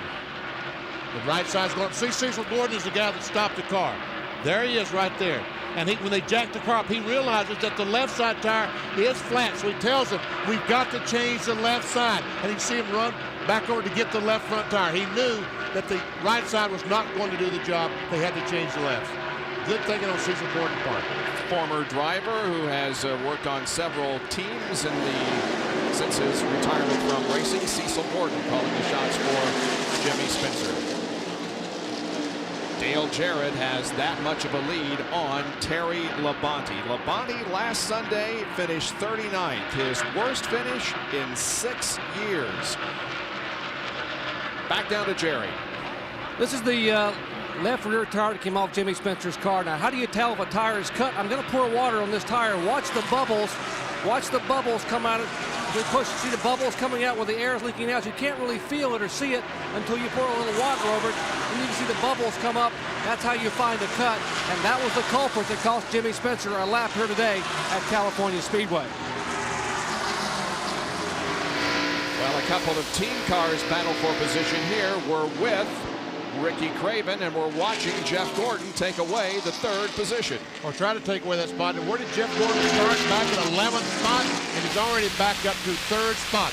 Right along with Ted Musgrave now. He comes up on the back bumper of Ricky Craven. This is a NAPA onboard camera. You're right, Benny. Jeff Gordon has moved up well since the restart. He did show himself in 11th position on lap 105, but now on the 118th lap he has moved up to 3rd. Watch that car just go around that white line. Now he just drives it off, lets the car come off the corner free. Amazing how well that Jeff Gordon, Ray Evernham, that entire DuPont crew, how well they can get this car to handle around each and every racetrack on the circuit. He's still about 5.5 seconds back, however, of this guy, Dale Jarrett, and his teammate, Terry Labonte. We'll show you the top 10 here as we go to break. We're near the halfway point. 121 of the 250 laps are completed at the California Speedway in the California 500, presented by NAPA. We will be right back.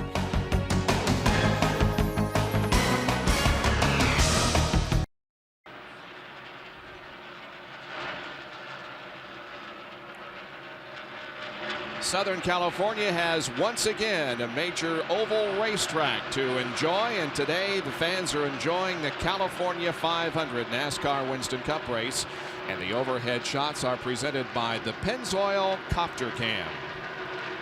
Well, next Sunday here on ABC Sports at 3 o'clock, 2 Central and Pacific, the Indy Racing League rolls into the Mile High State for the Colorado 200. That's at another new racetrack, Pikes Peak International Raceway.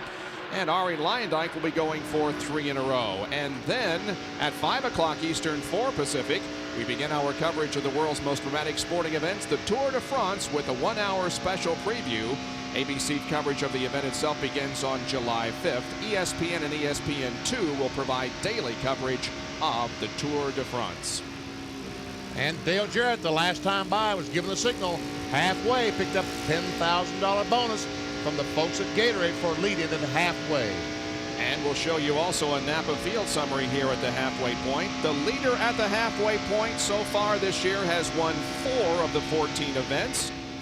And the leader of the most laps has won 4 of the 14 events. And right now, the driver who has led the most laps is Jeff Gordon, with Jarrett having led 29 at this point and Gordon 71. 25 cars are still on the lead lap at the halfway point, and 2 cars are officially listed as out of the race, Rick Mast and Hud Strickland, who has been the only driver to hit the retaining wall. And we see Terry Labonte not that far behind Dale Jarrett. Just 0.3 of a second separating the first and second place car. Jeff Gordon right now a little over 5 seconds behind. And we'll keep that in mind on lap 127, because in a few laps we'll see if he's able to close in on these 2. So there's first and second, Dale Jarrett and Terry Labonte, and here comes 3rd place, Jeff Gordon. That's Dave Marcus in front of him. Dave had to go ahead and change the transmission. Back on the racetrack, he's 21 laps down. And in 4th position is another member of the Rick Hendrick stable, Ricky Craven. So we have the Hendrick cars running 3rd, 4th, and 2nd. And all 3 Roush cars are also right together. The 5th, 6th, and 7th. Let's see, 16.99. And right behind them is Martin Martin. He's in 7th.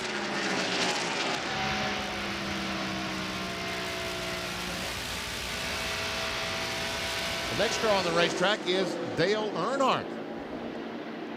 Goodwrench Chevrolet, there he is as he comes off the corner right in front of Ricky Rudd. There's Mike Skinner in front. He's had a problem as well. Jackaroo. Well, Betty, let's update you on the problems, and there are a litany of them for Dale Earnhardt. He has been fighting a tight condition coming out of each corner. It exacerbates the problem he has coming down the straightaway. According to Larry McReynolds, the car just won't run free down the straightaway as well. I asked Larry if he thought he could cure it. He said, yeah, if this was the California 3000. Right behind Dale Earnhardt, now looking to the inside of Earnhardt as they enter the corner, is Ricky Rudd. And remember, Rudd took a provisional to get into this starting lineup, but he has moved up to 9th position at the moment. And comes in 8th in the points. And Rusty Wallace is in 10th position as we ride along with him. And the shot from the Miller Lite cam. Next car in line will be Kenny Schrader. Remember how well he ran earlier on.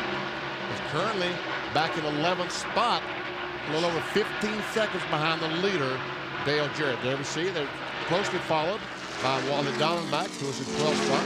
Schrader has led 8 laps, and Dallenbach has led 6 laps of this race. Both of those drivers leading in the early stages of the event. Back in 13th position is the pole sitter of the race, Joe Nemechek. Bobby Labonte follows him. Labonte is in 14th spot. He is 17 seconds behind the leader. All these cars are racing for position. Jeff Green, good run for him. Cartoon Network car, 29. And then Ernie Irvin trying to fight his way back after that long pit stop last time. And Ernie hasn't met with as much success as Jeff Gordon has. And there we see the Jimmy Spencer go by, who had that unscheduled pit stop. There's the 17th place car of Michael Walter. Sitco Ford. Only gained 1 position from his start. And right behind him is Steve Grissom. Steve Grissom currently in 18th spot. Good run for Grissom today in the Larry Hedrick-owned automobile. And another guy who had an outstanding performance at Michigan this week is next, the 36 car of Derek Cope. Finished 8th last week. We saw the 9 car, the Mellon car in front of him. Late speed. He is now a lap down in 28th spot. Cope's trying his best to get in front of Lake Speed. Johnny Vincent drives the bright yellow Pennzoil machine. He is in 20th position.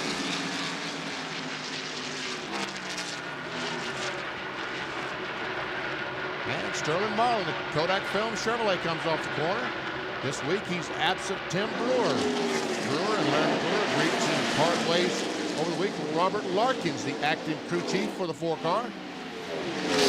The Coors car, driven by Greg Sachs, is next. He's running in 22nd position, about 26 seconds behind the leader. He didn't set on the pole. He started back in 26th position, but does have the fastest qualifying lap ever turned here at California Speedway. Dick Trickle's the next car. He's in 23rd spot. Started in 42nd, so he's taking the Halleck Myers car towards the front. Next car, we saw Jeremy Mayfield almost lapped by Jeff Gordon before the last caution flag. He's able to save being lapped. At that point, he was about 40 seconds behind the leader. Right now, he is just 28 seconds behind the leader. And the last car on the lead lap is Darrell Walter, who started this race in 8th position, but now is back in 25th spot. The last car on the lead lap. And about a half a straightaway behind Darrell Waltrip is the leader of the race, Dale Jarrett. Here he comes out of corner number 2 and down the backstretch, and the interval between first and second remains just about the same.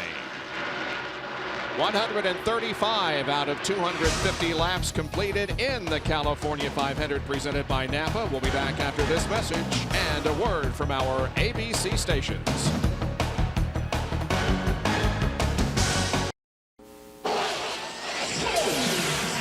Track facts are brought to you by Quaker State for a clean running engine. How do you get to be a Winston Cup champion? Well, here in Jeff Gordon's pit, that's because you absolutely refuse to lose. But you also got not only to have a good driver, you got to have a great pit crew. That's what they have here. Look here, they've won the Unical Pit Crew Championship, and they still hold the undisputed 4 tire change record. Now, how do they stay so sharp? Well, even during the race, they can practice here in the pits. They won't change a tire, but they have this stud mounted up here, 5 studs here in a spindle with the lug nuts. And they come over here just like a high-speed ballet. You practice your form, whether it's a circular form or whether you do the cross lug nut form. You practice your form like in martial arts. If you do it in slow motion enough, then when you have to do it quickly, you're even better than you were before. Or like in the NFL, a wide receiver practicing running his routes. These guys can come in the pits and practice during the race, and then when they have to do it for real, like they will here in just a moment or two, they can do it quickly. Let's check in with Bill Weber. And Greg Sachs just leaving his pit after a 4-tire stop and pulling some sheet metal away after bringing out the caution. Now they'll clear that pit, and the rest of the field will come down pit road, including Jeff Burton, who's pitted right next to the 40 car. His crew running over to make sure they picked up all the lug nuts, got all the debris out of the way, so Burton has a clean path into his pit stall. Sachs bringing out the caution, spinning, and obviously having some at least light contact with the wall in turn number 2. Off of corner number 4 comes the field, and again, all those on the lead lap flank off and come down for a pit stop, led by Dale Jarrett, Terry Labonte, and Jeff Gordon. Here's Bill Weber. And Burton will be one of the first to hit his stall. They've done 4 tires, 4 tires, 2 tires, and this is expected to be a 4-tire stop for the Exide Ford. Burton won the initial race at the Texas Motor Speedway and hoping to get his 2nd career win here today. Around to the right side, putting the right side tires on. First counter fuel is in. Now they'll change left sides. Jackaroo. Well, Bill Weber, they're going to take a roundabout out of the car, and they're also going to put a half pound out of the right front. We're watching some of the other action.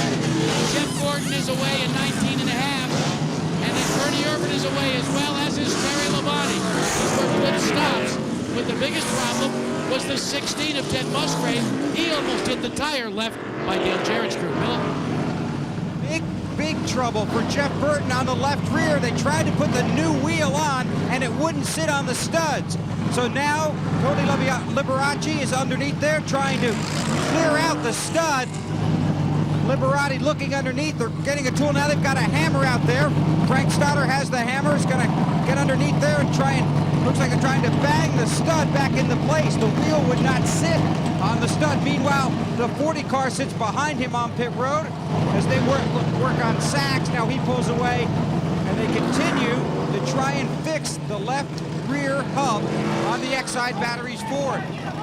And right now, the pace car is coming off turn 4, Bill. They're in jeopardy of going a lap down. Here comes the tire. Maybe they can make it. Here comes the pace car as Burton pulls out. It looks like that he is going to be able to stay on the lead lap, but boy, was it close. Man, oh man. So Jeff Burton was running in 7th position and has trouble on the pit stop with the left rear. Ever see the right side? Frankie Stoddard comes around on the left side. Tony Liberati on the right rear. The Jackman has some problems. Tony's jerking the tire, jerking. He finally gets the tire off. 6 yelling back on. He picks up the gun, but said, "Oh, we got a problem." Frankie's there waiting for Frankie Stoddard's waiting to tell him to go. That's when they run around, scramble, trying to get the hammer. And finally, they get the tire on and go back out there. Joe Nemechek has some damage on the front end of his car. Wonder what that's all about. I don't know. Maybe he hit a tire rolling around on pit road. That apparently is what happened. Well, these cars, aerodynamics means so much. Let's see if we can tell what happened to Joe Nemechek when he comes off pit road right in the middle of the picture. We'll try to find Nemechek. We see him pulling out. There's a tire. Yep. We see him hitting the tire. Let's lay it right in front of him. Let me make sure you folks can understand. It's this car back here. Watch as he takes off, hits the tire, knocks it on the middle of pit road. And that does some damage to the front of his car. And Jerry has a report on Ernie Irvin, who's going to be in 2nd position here as we go back to green. Well, Bob, miraculously, Ernie is going to be in the second spot. But, you know, look at the problem he's had today. They had a problem with the cool suit inside the car. They had a problem getting a rubber out of the left rear. And now, apparently, they've got a radio problem. They don't know if Ernie can hear him or not. They just asked his teammate, Dale Jarrett. They're working on the sideboard out there flashing to Ernie. Ernie, can you hear us? Can you hear us? Talk to us, Ernie. In fact, Dale Jarrett, his teammate, pulled up beside the car a moment ago to try to signal Ernie to switch the radio to a different channel. They are trying to communicate with Ernie Irvan. Why is it important? Because they're working on fuel mileage calculation to see if they can possibly make it on just one more stop. Wow, one more stop. Right now we're 143 laps. We see him the calculator out. I'll tell you what, you can't use a lead pencil and tablet on this deal. It takes a calculator. It sure does. All right, while we await the green flag, we'll take another break and be right back to California Speedway in Fontana.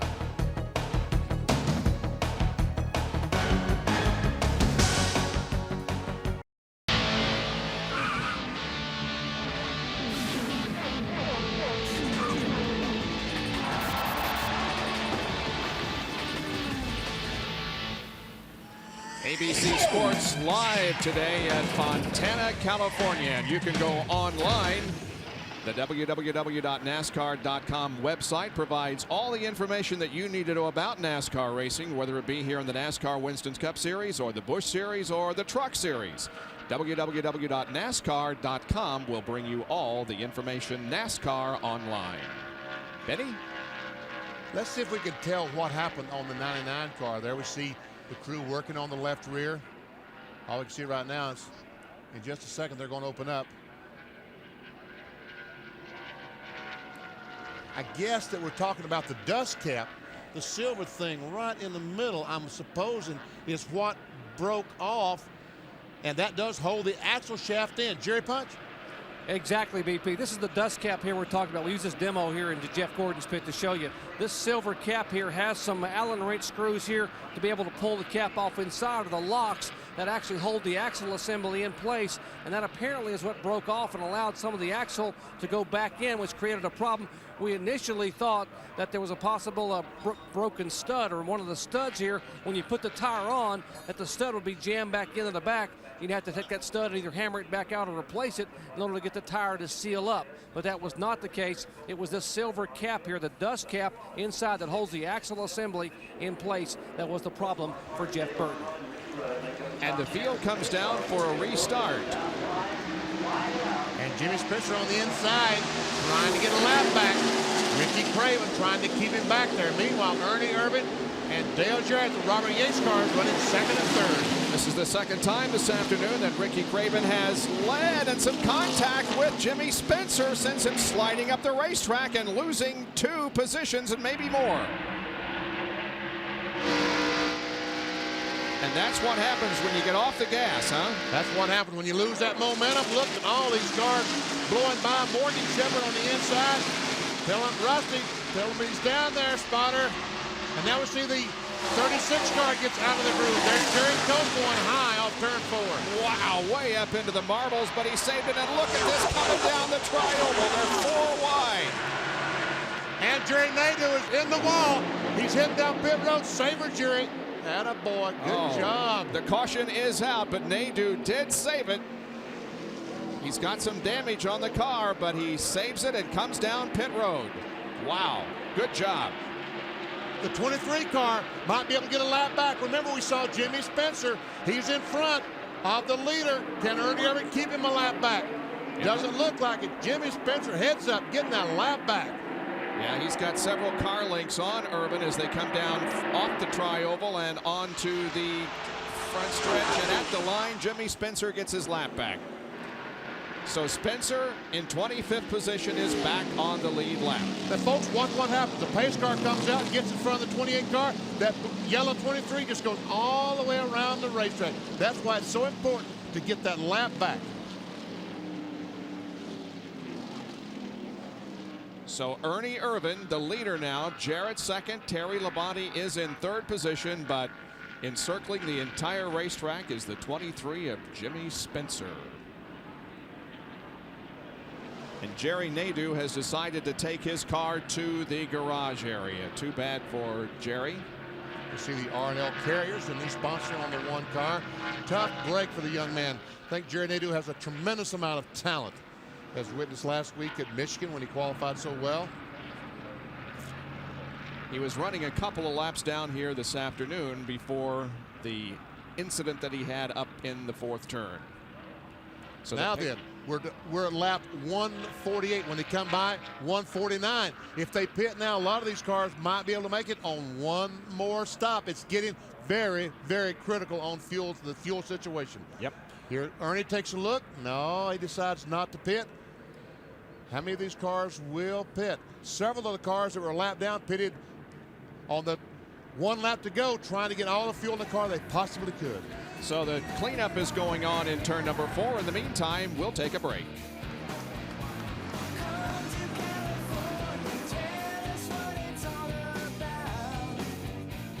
Back at Fontana, California, where race fans have come to see the first stock car race in Southern California in over a decade. They used to race, of course, at Riverside, which isn't too far from here, and they used to race in Ontario, which is within just a few blocks of where we are today. About 3 miles from here. As we see all these cars going on back stretch. We saw those campers just a moment ago sitting there, and there's a Radio Shack field summary.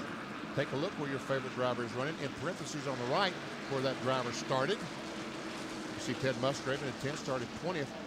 Those campers we saw in the infield a moment ago, every morning a LA Times is delivered to their campsite here. Free of charge.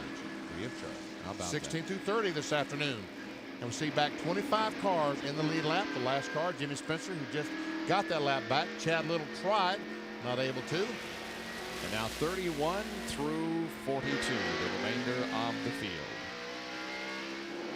As we go green, Ernie Irvan gets a pretty good jump on Terry Labonte, or rather on the Dale Jarrett, with Labonte running in 3rd position. And Rusty Wallace is up to 4th, and Ricky Rudd 5th, Jeff Gordon 6th, and here we go again. What a movement Ricky Rudd has made today. Started in 40th spot.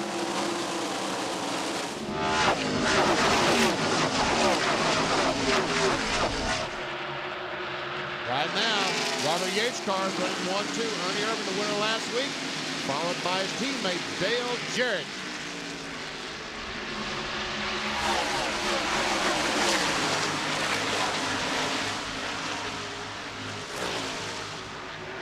This is the 9th race that Irvan has led in 1997, all on super speedways. Bill? Well, the problems continue for Jeff Burton. You saw Jerry's explanation of the dust cap, but now they think they may have a problem with the rear axle. So they're going to have to take off the caps on each side, check the rear axles, make sure they're okay, and then see if they can't send Jeff Burton back out. So this is going to take a while. They were running 7th before that last caution came out. And now Burton sits on pit road, engine off, race continues. And positions being changed all over the place. Dale Jarrett has taken the lead from Ernie Irvan, and Terry Labonte battles Ernie now for 2nd. And there goes Labonte. Meanwhile, Rusty Wallace back in 4th spot, and Jeff Gordon in 5th. This racetrack is owned by Roger Penske, who also owns Rusty Wallace's car, and Wallace is a factor now, running there in 4th position, just ahead of Jeff Gordon.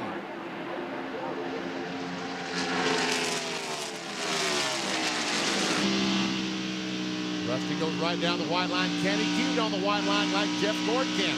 That time he did as he accelerated off the corner. Rusty Wallace, it has been a season of inconsistency. 1 win, 6 top 10s, however, 7 DNFs, and he's fallen from 9th to 15th in the point standings in just the last 3 races. Dale Earnhardt alongside Ted Musgrave as they battle for 8th position. And right in front of the 25 car, Ricky Craven, that's 7th. The 22 car, Ward Burton, is in fact a lap down. He's in 25th position. And Craven trying to get back to the front of the field where he was on the restart a few laps ago, but lost it when he got bumped and sent high on the track in turn 2. There they come, 3 abreast. Musgrave, Earnhardt.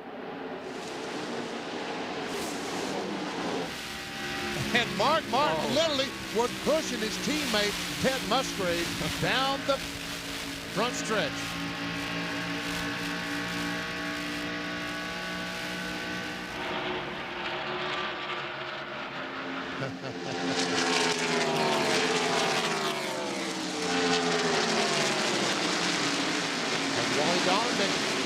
Dallenbach, 46 car. I'll get out in a minute.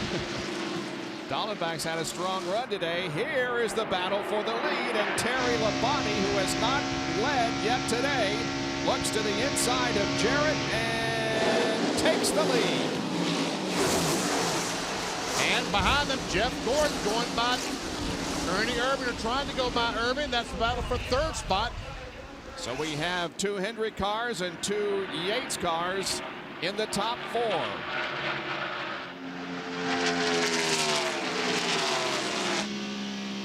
And we watch from Rusty Wallace's perspective. Jarrett to the, or rather Gordon to the inside of Irvin once again.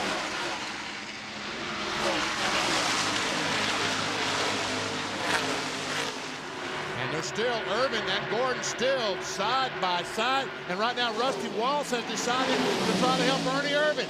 And he gets him by. Oh, here comes Jeff back on the inside. And meanwhile, right on the left side of Rusty Wallace is Ricky Rudd. Rudd, we talked about how terrible his weekend has been at the start of the race, and the fact that he did not qualify fast enough to make the field and had to start with a provisional, and look what he has done.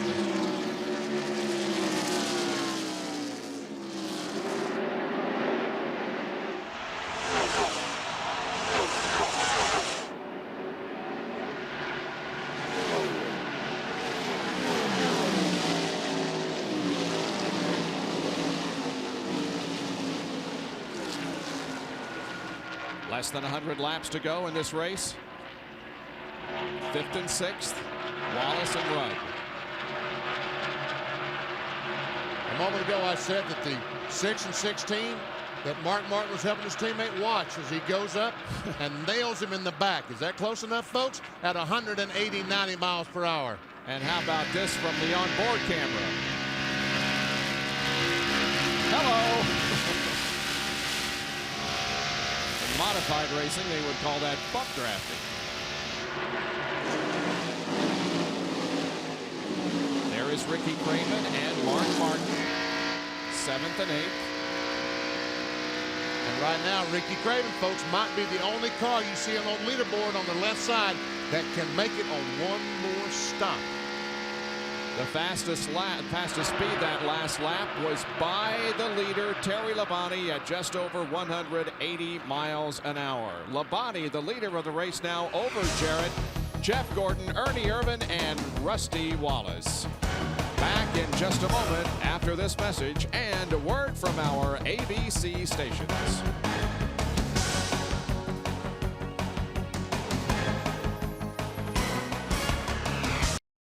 164 of 250 laps complete at the California 500 presented by NAPA with Terry Labonte the leader.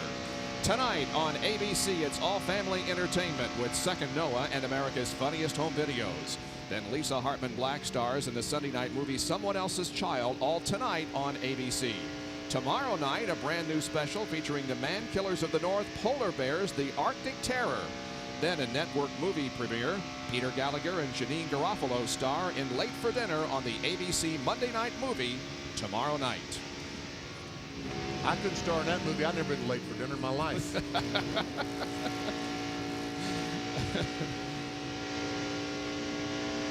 Terry Labonte with about a 3 or 4 car length advantage on Dale Jarrett as they race down the backstretch. Terry Labonte led the most laps in Texas. He is third in the point standings going into today's race. And through the first 14 races this year, he has accumulated only 30 bonus points. Last year, he had accumulated 70. 138 laps led last year, rather this year, 627 last year. And this year, he has led only 5 races. Last year at this time, he had led 11. So that's one reason, especially those bonus points, or one reason why Terry is third in the point standings. Team Hendrick right now, Jeff Gordon is running in third position. Labonte is the first. Now look at this. Dale Earnhardt involved in a battle with Steve Grissom and Ken Schrader. That's right, battle for 11th, 10th, 11th, and 12th. Right now, Schrader is in 10th, Earnhardt 11th, and here comes Grissom on the outside, trying to take that spot away from Earnhardt. He will on the outside. Wow, he had to get way up on the wall, though, to do it, but Steve Grissom is running very, very well, and he's been running especially well in the last 5-6 laps. But Earnhardt just will not give up that position. Takes that spot back. We have a slow car in the backstretch. That's Dave Marcus. He's down on the bring it in. apron. I'll look at the oil pump and the belt. That's the radio communication. Evidently, he lost oil pressure. One of the crewmen said they will take a look at the belt and see if it just threw off or if we had a problem that caused that. Jimmy Spencer and Wally Dallenbach are running in 13th and 14th position. Jimmy just took the 13th spot from Wally. Also, Bobby Labonte and Jeff Green in that mix. Good run today from Jeff Green. Jeff is in the number 29 Cartoon Network car. Bobby Labonte in the green 18. Second car from your left, from your right, I should say. You see the 23 car. There we see Grissom trying again on Earnhardt. This is going in the third turn. This time Earnhardt falls back. Now will he try to dive under Grissom? He wanted to, but Grissom is going just a little bit too fast for him. So Steve Grissom up to 11th and Dale Earnhardt back to 12th. Jackaroot has a report on Dale Earnhardt.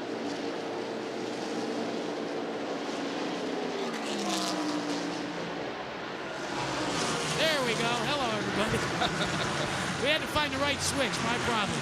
Listen, you know, we told you about Dale Earnhardt's recurring problems. Well, they continue. They are still chasing the handle on the race car.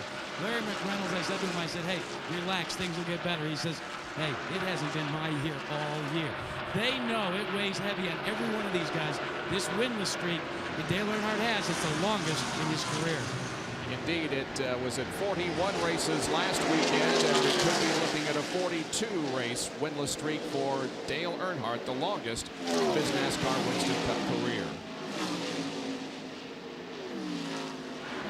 We see Earnhardt not able to keep that car right on that white line like Steve Grissom's doing, like we see Jeff Gordon, Dale Jarrett do.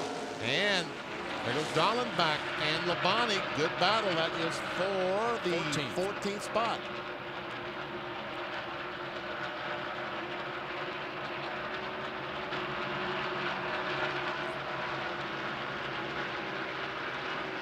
You see Mark Martin has been able to get by Rusty Wallace. Currently in 5th spot. Meanwhile, back up front, it is still Terry Labonte showing the way. There he is. One of those cars looks similar or what? Yeah, they sure do. From a distance, it's almost impossible to tell them apart, both with blue with red numbers, a little white on the car. And those two guys don't look right behind them, but there comes Jeff Gordon. Appears to me, though, as Jeff Gordon is gaining on the leaders. Let's see, that time, Dale Jarrett was the fastest car that time. Let's see if someone else back in the field was able to run faster. Nope, everybody at 178 and 177 past third position. That's their speed as they cross the start-finish line. Michael Waltrip back there, 176 miles per hour. They, in fact, did change batteries on that car we talked about earlier. And there we see that's a battle for the 4th spot. And put Mark Martin in there, Ernie back to 5th. To Jerry Punch, who has a report on Ernie Irvan. Well, the problems keep on cropping up for Ernie Irvan. About 25 laps ago, he radied in and said, I've got a vibration. Just a moment ago, he said, now the vibration is getting worse. He just told Robert Yates that when I back out of the engine, the vibration doesn't go away. He just also said just now, I don't think it's a tire or a wheel. I think it might be in the drivetrain somewhere. So the vibration getting worse on the car number 28. Meanwhile, Wally Dallenbach in for an unscheduled pit stop. Boy, this kid has driven a sensational race and has stayed on the lead lap. In fact, been right up there in at least the top 15, but now the hood goes up on the car. That is definitely not a good sign as they scramble around trying to see what might be wrong. And we can see that the leaders come by to put him a lap down. There's the leaders.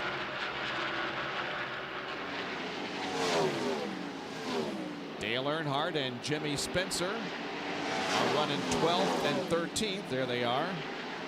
Just ahead is Steve Grissom. And Jimmy Spencer has a very, very good run today. Yes, he does. Remember, he restarted back in 25th position, the last car on the lead lap, and has come up to 13th. Let's take a look at our Bud Race recap. Terry Labonte has led 17 of the first 173 laps. We've had 16 lead changes, 4 cautions, total of 22 laps, and the average speed of the race, 145.6. Here are the drivers that have picked up 5 bonus points for leading a race, and you can see the number there on the right indicating how many laps they have led. So Jeff Gordon at the moment has led the most laps. Brett Bodine, Jimmy Spencer, both leading 1 single circuit. And also Joe Nemechek led the very first lap of the race from the pole position. Off track are Jerry Nadeau and Wally Dallenbach. And we have 2 cars that are out of the race, Hut Strickland and Rick Mast. Strickland, the only driver to have a crash here this afternoon, and he is okay. So it's Labonte and Jarrett up front as the California 500 presented by NAPA continues here with 175 laps completed. We'll be right back.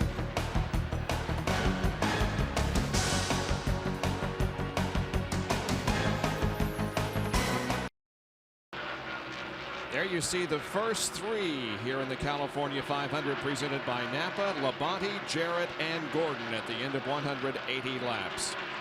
These overhead aerial shots from the new California Speedway, courtesy of the Pennzoil Copter Cam.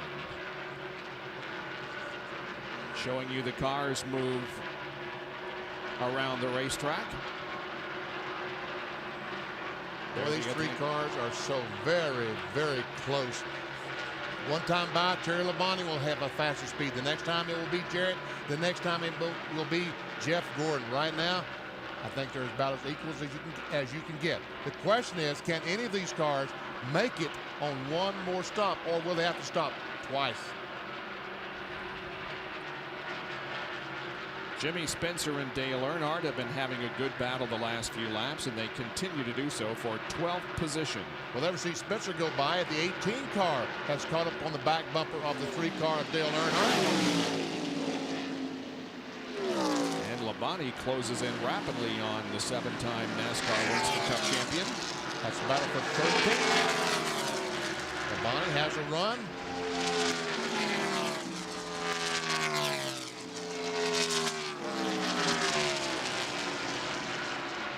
Dale Earnhardt has climbed up to 6th position in the point standings. He's done that very slowly through consistency. He hasn't won a race since, well, in the last 41 events. So it hasn't been because he has won a lot of races, but simply because he has been consistent.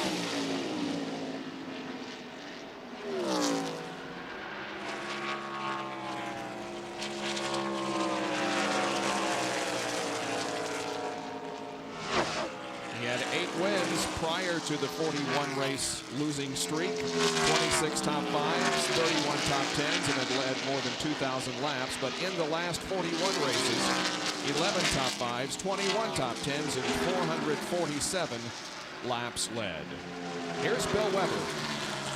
Well, Wally Dallenbach sits in his first Union Chevrolet, the car behind the wall. Lean in here. Wally, what happened? We were just running along, and all of a sudden the motor went flat, like we lost a valve. It's a shame because we kept working on it. We thought we were going to have a good finish with this first junior car, but we ran up front for a while, and that's a start. You said this was the best Winston Cup car you'd ever been in. It really is. We've been adjusting. We kept getting tight, and we were making adjustments, and we were hanging in there. and we were sneaking up on it, and I thought we were going to have a good finish. These guys continue to battle, getting closer and closer. He's qualifying extremely well. Wally Dallenbach still looking for that big finish. Now Derek Cope, another guy who'd like to get back to victory lane. Looks like he may have lost an engine. Well, Benny, we've been watching him the last few laps. He's been struggling and now is way off. I think he's on 7 cylinders or something. I heard it sounded like he blew up as he went by. There we see some smoke coming out the left side and puffing. Yeah, he's not blown up, he's blowing up. In the process. He's the present tense, not the past tense. Yes.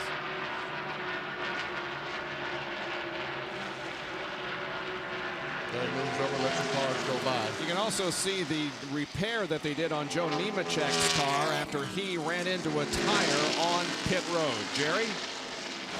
Well, the last caution, Nemechek came down pit road. They put a small patch on the front of the car, and about a 2-foot by 3-foot tape patch to try to close that opening here at these speeds of almost 200 miles an hour at the end of the front straightaway.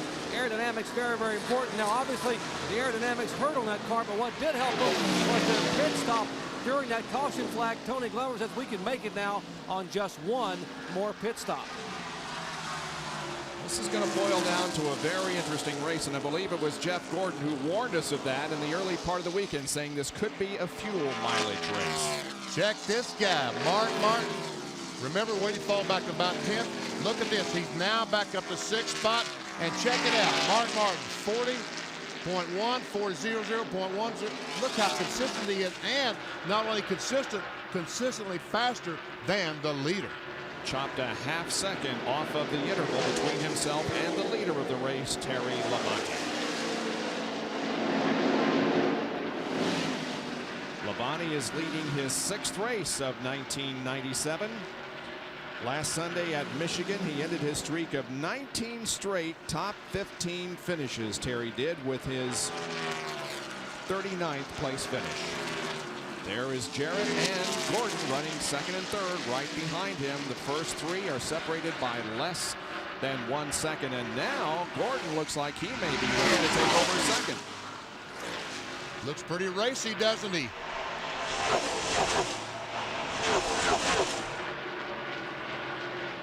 At the line, let's check the speeds. And Mark Martin was the fastest car once again.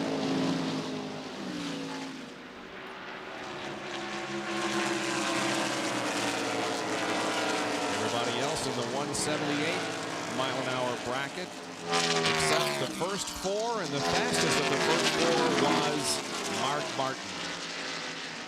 Check this out. Here comes Jeff Gordon. Took a look on the inside.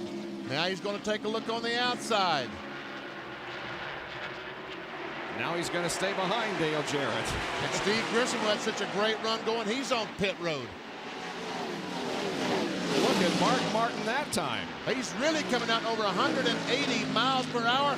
Gordon on the inside of Jarrett. They race through corner number 2 onto the backstretch, and Jeff Gordon takes 2nd position. And I think Dale Jarrett wisely said, look, he's a little bit faster than I am right now. Let's don't run side by side because we're going to lose some precious time to the leader. Let's see what it did in terms of speed, though, at the line as Gordon and Jarrett both go high on the racetrack to pass a couple of slower cars.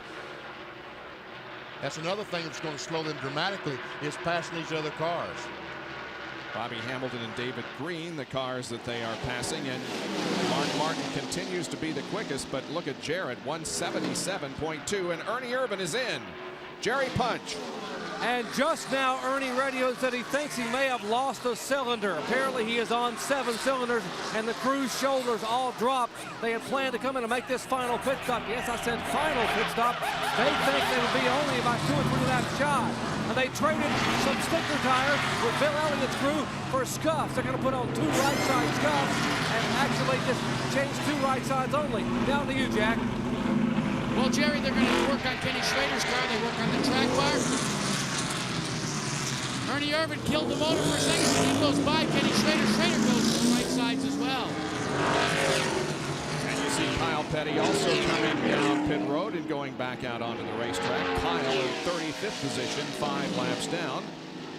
I wonder, the 88 car just a moment ago, we saw him let Jeff Gordon go by. Right. And we see there Jeff Gordon's closing on the back bumper of Terry Labonte. Could 88 be trying to save a little gasoline, maybe? Could be. Yep. Oh, here comes Jarrett down pit road. Jarrett coming down pit road, and Mark Martin right behind him.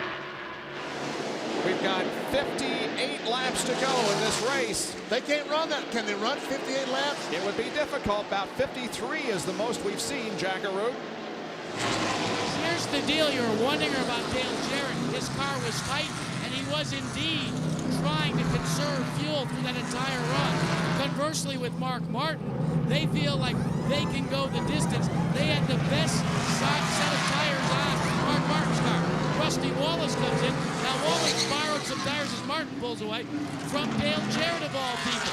Now Dale Earnhardt comes on to pit road, still having problems with his car, but Larry McReynolds and the crew chasing a tight condition all afternoon. The crew goes to work on the right sides. In the meantime, Rusty Wallace is done. He took on a full load of fuel. All of these drivers and teams said, we are done in terms of pit stops. We're going the distance. Man, oh man, 57 laps. That's going to be interesting to see if everybody can make it that far, Jerry. Well, Jeff Gordon cannot make it that far. He can only go, the most he's gone today is 47 laps because they aren't getting good fuel mileage. I asked Ray Evernham, maybe the jets we have in the carburetor, but we don't know why, so we have to try to stretch it. Here's what Ray Evernham just told Jeff. He said, Jeff, we have no choice but to try to stretch it. Watch the fuel pressure gauge. When it fluctuates a couple of times, you got to come, my friend. Watch the gauge, but stay out there until you see the needle move. Let's go to Bill Weber. Well, Jerry, Ricky Rudd has been hidden at the far end of pit road all afternoon. The furthest he's gone on a fuel load is 51 laps, but there was still fuel left in the car. They are going to make one more stop, and that's it. The philosophy down here is we did not come here to finish second, so Rudd will push it as far as he can. Now Gordon on pit road, headed your way. Jerry Punch, pick it up. All right, they wanted to try to get it to lap 196. It's lap 195. They are going to be about 6 laps shy based on their prior calculations, making it on fuel, but Gordon had no choice. Apparently, the fuel and the car was barely skipping when he came by. Apparently, the fuel is almost out. Now they have the right side tires going on. They're only going to change 2 tires, 1 can of fuel going in. They have got to get it completely full of fuel, and now the car sits and revs and watch the smoke out of the brakes, and now Gordon is down and away. In 15.3 seconds, the pit stop for Jeff Gordon. Teammate Terry Labonte continues to stay out there and is in the lead. Meanwhile, Ricky Rudd gives up his 3rd position to come in for his stop. Bill Weber. Well, this is hopefully it for this team. Ricky Rudd has his Tide Ford on pit road. It'll be right sides, and the goal here will be to get every drop of Unical fuel into the rear of this car. Only 2 tires, still going. Now he's got it, runs away. It's win or bust for Ricky Rudd here in California. 14.5 second pit stop, and Terry Labonte drops down off the banking and heads for pit road as he relinquishes the lead. It's lap 196. We've got 54 to go, and Labonte is on pit road. David Green also follows him on pit road. Jackaroo. And Benny, this is just 2 laps sooner than Gary Dehart had hoped for. They felt that they needed to go to 52 laps to go the distance. Labonte comes in tight, runs over the arrows on the car. Now they're going to the right side. They're going to take on as much fuel as they can. They're going for 4 tires, guys, and they are on the arrows, but no problem. When they jack the car up, they'll pull the hose out from underneath. They do so on the left front. Good work by Cole, and he's off and away in 15.9. The 25 car of Ricky Craven is also in. He has a pit stall right down at the end of pit road, and work just about to be completed. They're getting as much gas as they possibly can.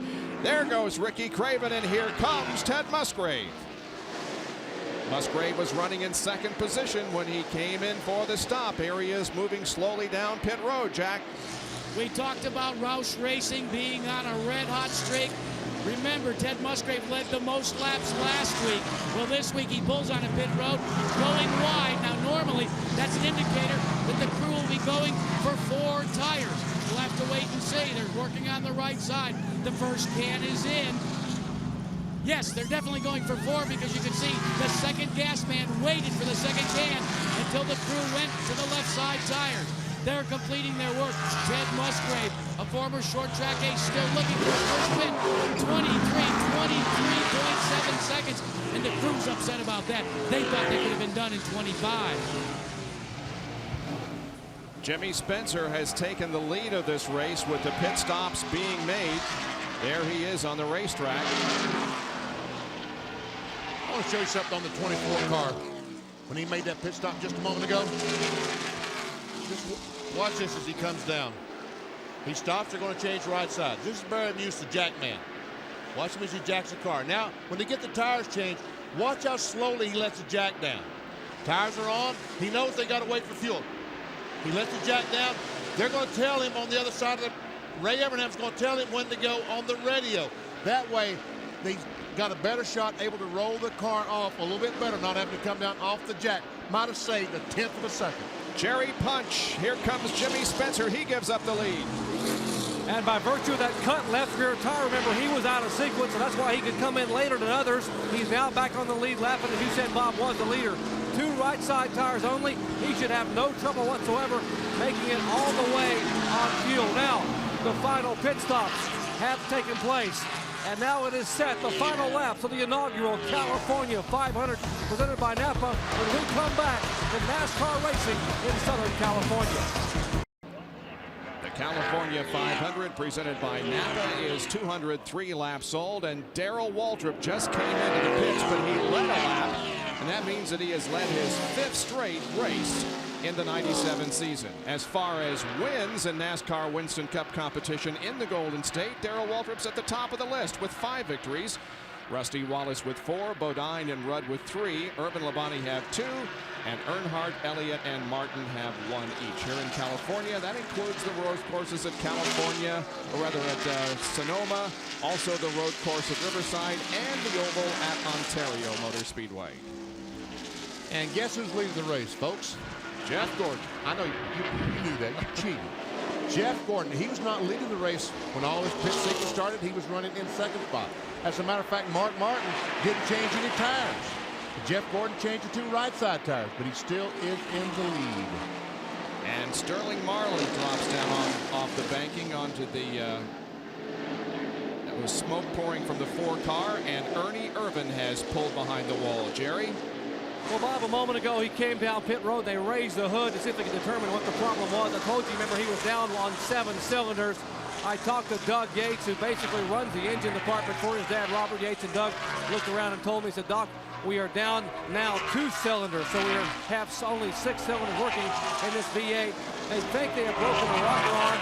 They were going to try to milk this car the final 47 laps to the finish, but it got worse and worse, and they were losing more and more time, so they decided to come in, take the valve cover off, and see if they could possibly disarm a cylinder or fix something to get him back out and let him finish the race. And of course, Sterling Marlin also having a problem that could be terminal for his shot here today. The Kodak film Chevy continues to smoke, and it looks like it may be all over for Sterling Marlin soon. And here comes Jeff Gordon trying to get around Dick Trickle, and he's been trying to do this for several laps, BP. And Dick Trickle in 19th spot. He's the last car on the lead lap, and there's the 2nd place car of Mark Martin. And look at Trickle drive on the outside. He's going to be able to stay in front of, and look at Mark Martin closing right on the back bumper of Jeff Gordon. Wow, Mark has really closed down on the leader. And he's still having trouble getting by Dick Trickle. That's the 90 car spotter saying, good job, Dick, stay in front of that 24 car. Not going to be able to do it, though, as they go into turn 3. Gordon comes up. Wow, that was close. And he does put Trickle a lap down, but here comes Mark Martin, and he will easily put Dick Trickle a lap down, but he's now right on the back bumper of Jeff Gordon. And remember, folks, before this last pit stop, Mark Martin was the fastest car on the racetrack. And now Jeff Gordon encounters some more traffic ahead. That's the 77 car, I believe, of Morgan Shepherd and Darrell Waltrip. And Waltrip goes from leading the race about 7 circuits ago to about to go a lap down. Morgan Shepherd is running right now currently in 23rd spot. Now 2 laps down to the leader.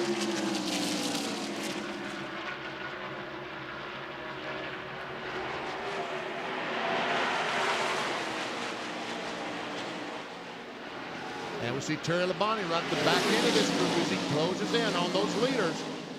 0.2 of a second lead for Martin, a 1.7 second lead over Terry Labonte, and the interval back to 4th position is 3.8, and back to 5th is 14.2 seconds, 02. That's from the leader. That's the distance from the leader, Jeff Gordon. So Jimmy Spencer is 21 seconds behind the 24 car. Now Gordon heads to the high side of the racetrack to try to pass Darrell Waltrip. Can't do it up there, so he comes down now. Still can't get around Darrell Waltrip. He's trying inside, outside. Come on, DW, let me go. DW says, kid, I want to stay in the lead lap. As they come off their corner, Gordon gets a good run. He and Mark Martin trying to make it 3 abreast. He's trying to find a way by Gordon. Can't find it. But a terrific battle up front between Jeff Gordon and Mark Martin, separated by just a few car lengths or 0.18 of a second.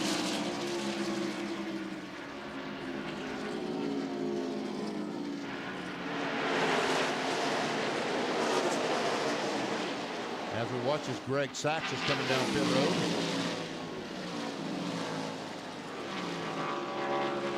So it's anybody's race here as we continue to bring you live coverage of this race. We'll be back after this message and a word from our ABC stations.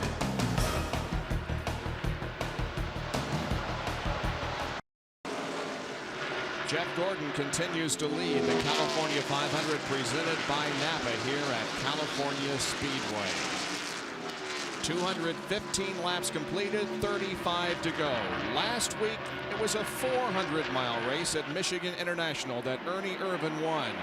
He's behind the wall now, and it appears as if that extra 100 miles that we're running here today is very, very costly to Ernie. Here's Jerry Punch. Well, Bob, this Salinas, California native really wanted to win the first one back in Southern California for NASCAR, but Ernie, it wasn't to be. What happened? No, we had something go wrong with this motor in the Texaco Haviland Ford. You know, I want to thank all of our sponsors, you know, that are involved with us, you know, the Ford Motor Company, Texaco and Haviland, and Ray Bastis. But, you know, we were heroes last week and zeros this week, but that's just the way it goes. All right, now we're seeing some engine trouble. The 4 car went away. The 33 car now having some engine problems. Handicapped to finish. Who out there is the man to beat? Well, you know, just here lately, Terry Labonte's been awful tough. Also Jeff Gordon, but, you know, my favorite's Dale Jarrett right now. All right, Ernie's out of it. He's going to stand here and pull for his teammate in these final laps. Well, we saw puffs of smoke occasionally from the 33 car relatively early in the race, and now we're seeing them more frequently. Yeah, right now, Ken Schrader is obviously blowing up. This is earlier today. Watch as he comes off the corner. He was running 2nd or 3rd at the time. And see that little puff of smoke? We talked to Andy Petrie, and he said his car has been doing that. But this time, obviously, this is more than a puff of smoke. This is an engine in the process of going away. Jackaroo? Well, guys, I think we begin to see with now it looks as if Schrader is going to come on to pit road. But let's tell you, the first of the leaders has blinked. Remember, we told you Mark Martin's crew said they were definitely going to be able to go the distance. Jack Roush has done the calculations. Guys, they're going to be 5 laps short. Ooh. They desperately need a caution. Meantime, right next to them is Gary Dehart, who leads the Hendrick Motorsports stable for the Tony the Tiger car, Terry Labonte. Guess what? Labonte, they've done the math. They can go the distance. Uh-oh. This is going to be very interesting here in the closing stages. We saw all those cars making sure the fuel tank was as full as it could possibly be. There is Terry Labonte running back in 3rd position, about 2 seconds behind his teammate leader Gordon. Well, Jerry, how about Jeff Gordon? Can he make it? Well, you just heard that his teammate, Terry Labonte, they may roll the dice, but Jeff Gordon said, you know, we're trying to win a championship here, and it may not be worth it. However, they are calculating and recalculating, and just a moment ago, they said, okay, now, if we have 23.5 gallons, that means the fuel cell holds 22 gallons, all the lines, every hose that runs out of the fuel cell toward the engine, maybe 23 gallons. We could make it to lap 249, but that would be all. We would run out of gas on the last lap. Will they roll the dice? Well, it's anybody's guess, but Kenny Schrader obviously is coming down pit road now as more smoke pours out in front of you, Jack Arute. Well, Jerry, the report on Kenny Schrader is that he's gone down to at least 7 cylinders. But you were talking about Jeff Gordon trying to do the calculations. Guess where they went for a little bit of help on the map? They went down to their teammate, Terry Labonte's pit. They checked and rechecked.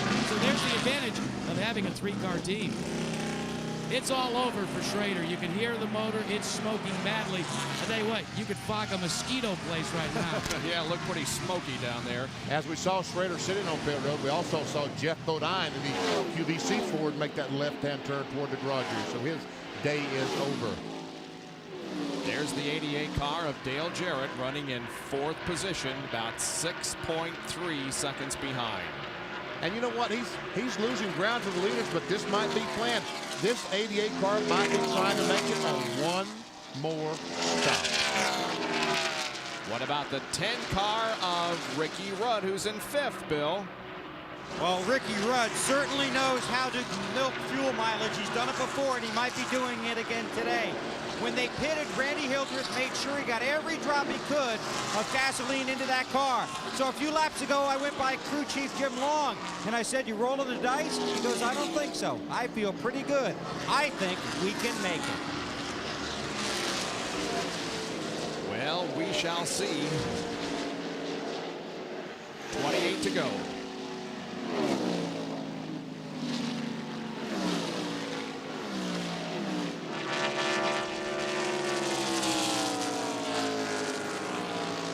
In 6th position is Rusty Wallace, who's had a great run here this afternoon.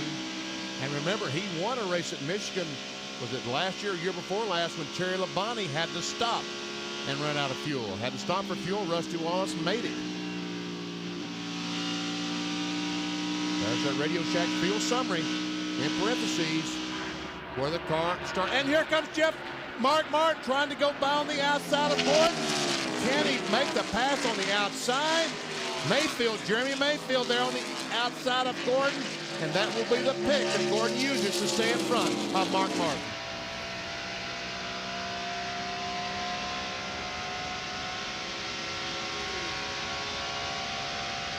So a lot of these drivers hope there's going to be a caution flag sometimes in the next 26 laps so they can come in and get some fuel, but not Terry Labonte, who says he can go all the way. Now Martin once again closes in on the leader of the race, Gordon. There's David Green, the Caterpillar car, moves over, lets the guys go by. David goes 3 laps down in 26th position.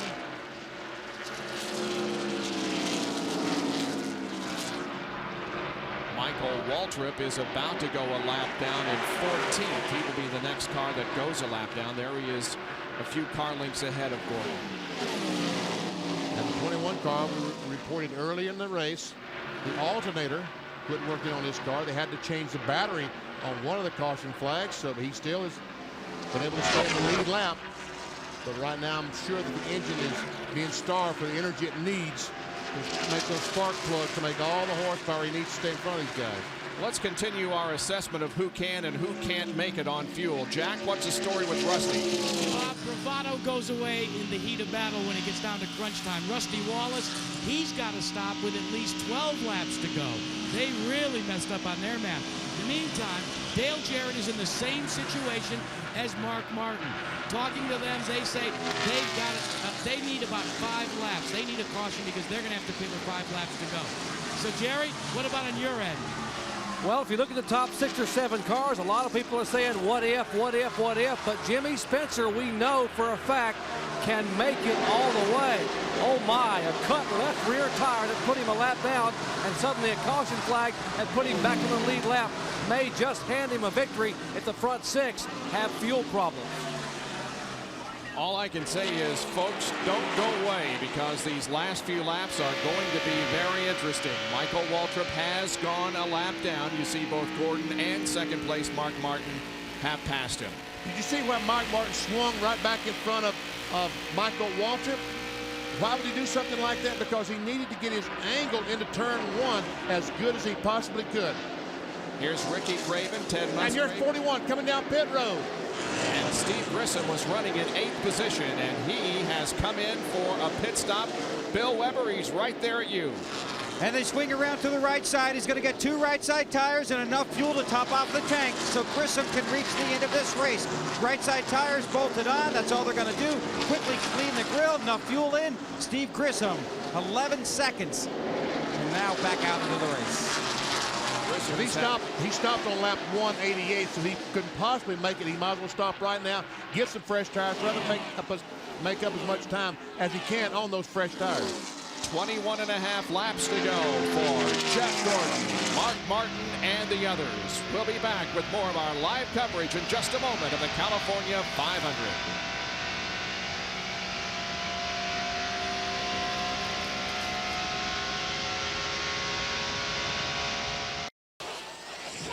Track Facts are brought to you by Quaker State for a clean running engine. Last thing Ricky Rudd wants is to make another pit stop. He thinks he can make it to the end. Some other guys out there can't. If he does stop again, these are the tires they will put on. Sticker tires, brand new Goodyear Eagles. They're going to use that because it's a shorter run. We're in the closing laps of the race. If it was a longer run, say 50 laps or so, they would put on these scuff tires. Ricky ran 4 laps on these tires in practice on Saturday. It makes the tire harder, stronger. It's more resistant to the heat and a better tire for a very long run. That's the tire story. But here's a real track fact. The most nervous guy at the racetrack is their gas man, Randy Hildreth. He's trying to make sure he got every drop into that gas. Now a battle for the lead. And Mark Martin has taken the lead from Jeff Gordon on the 234th lap. He says, what the heck? I got to stop. I'm not going to try to pass this guy. He probably don't have to, but I'm going to stop. Jeff Gordon has clinched the 5 bonus points for leading the most laps this afternoon, the second time that he has done that this year. The other time was in Martinsville. Folks, let me tell you one thing that's hurting Mark Martin on his fuel mileage. Texas Motor Speedway back in April. Jack Roush took full credit for blowing Mark Martin's engine up when he got the engine too lean. Not enough fuel going to the engine. He's fattened things back up. He's now pouring more fuel to him so he doesn't have that problem again. That's one reason Martin isn't getting as good a fuel mileage as he did before Texas. Fuel, you got to pour fuel to those engines to keep them from running lean, blowing up. Mark Martin taking the lead from Jeff Gordon was the 20th lead change that we have had in this race here at California Speedway. Mark Martin started in 12th position here and now has the lead. Now, that time by, Mark Martin ran over 180 miles per hour, over 180. And we see he's pulling away from Jeff Gordon. The question is Jeff Gordon being outrun right now, or is he knows that Mark has to stop for more fuel? Is he just taking it easy? Jeff Gordon's lap last time was 179.3 compared with Mark's 180. Jerry, what's the answer to that question? Well, Benny, without a question, Jeff Gordon is taking it easy. Ray Evernham told him a moment ago is now that you're not leading anymore, draft anything and everything that moves. As the car number 3, Dale Earnhardt, comes down pit road for a stop. You know the 6th car has to pit. What they have told Jeff Gordon is that you are going to be 1 lap shy. You've got to draft anything and everything. As Earnhardt now in for his final pit stop, and very soon Mark Martin will make his final stop for fuel. The final lap winding down here at the California Speedway. It should be a barn burner when we come back. Stay with us.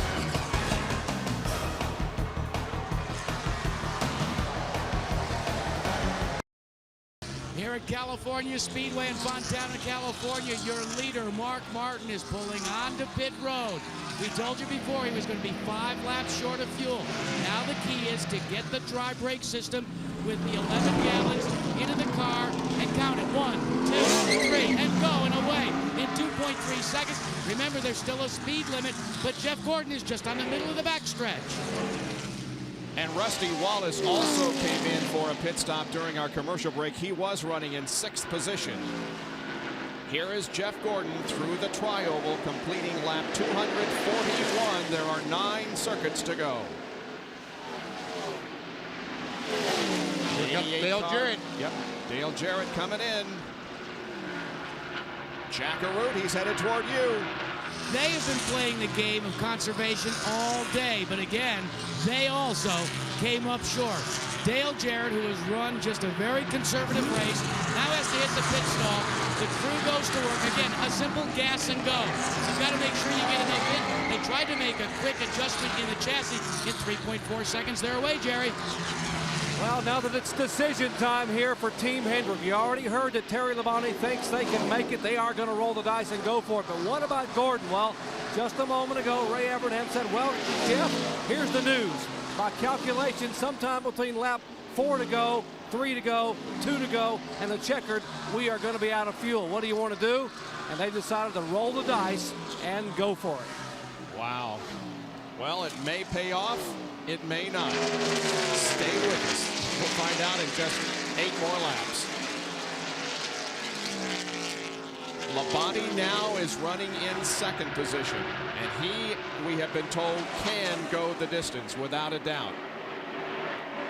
And the 3rd place car is Ricky Rudd, and we've also been told that he can go the distance. Right now, Terry Labonte is gaining on Jeff Gordon. I guess the reason Jeff Gordon is not running the engine as hard as he was before, trying to save some fuel. Never see him drafting Mike Skinner down the backstretch. There comes Labonte.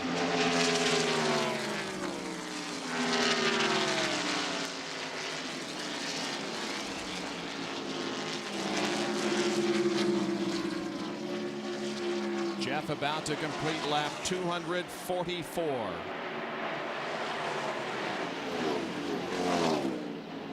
It's a 2.2 second advantage for Jeff Gordon over Terry Labonte. Jeff Gordon has passed Mike Skinner. Now he's blocking the air using more fuel.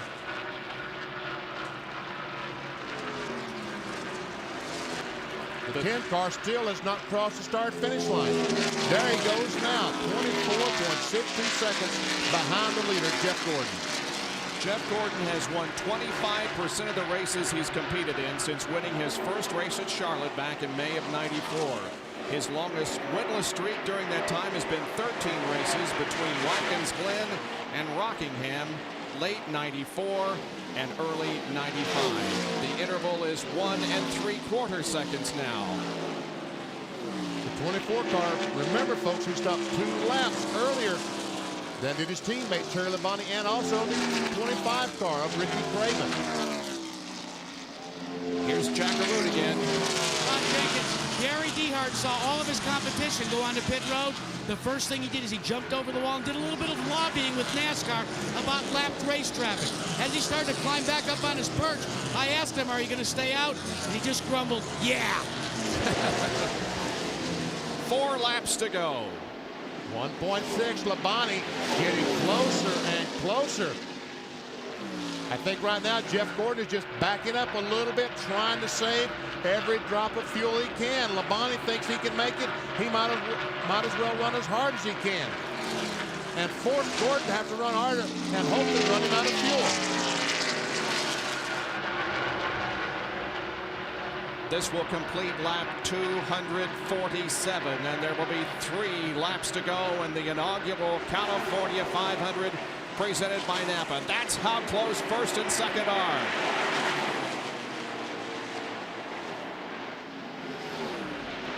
Nothing separating the front 2 cars, Jeff Gordon and his Rick Hendrick teammate, Terry Labonte. Ray Evernham. No big deal, is it, Ray?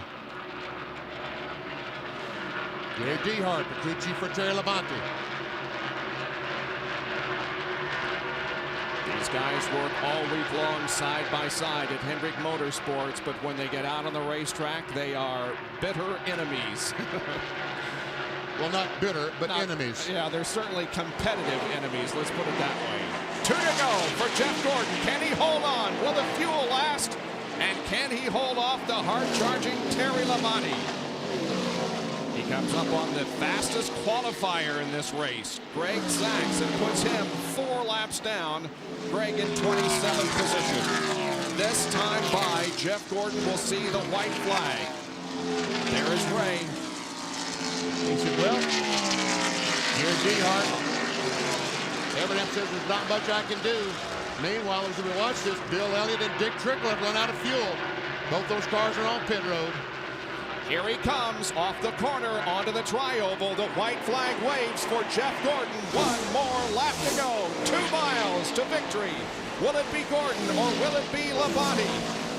Or will Jeff Gordon run out of fuel on the last lap? He's safely through the second corner. Down the backstretch, Ray Evernham has his fingers crossed. The interval stays about the same down the backstretch. And Mark Martin apparently is out of gas as Jeff Gordon sets the car into the 3rd corner. Mark Martin goes by the front stretch, coaches as cars go by. Here comes Jeff Gordon off the corner. Bob, I do believe he's going to make it. Let's see if he can do it. He's going to do it. Jeff Gordon wins the California 500 presented by NAPA.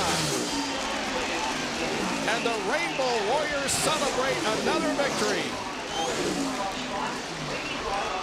Here's Jerry Punch. Well, Ray Evernham, if I were you, I'd go straight to Vegas. You have won. You are on a gambling streak, and what a win.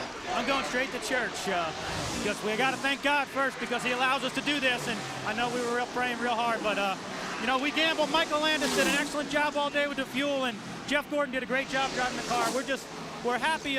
It's great to be here in California. What a beautiful place this is, and just want to say hi to everybody. But it's just unbelievable. I'm not a gambler, Jerry, but I'm going to tell you what, I was pretty nervous.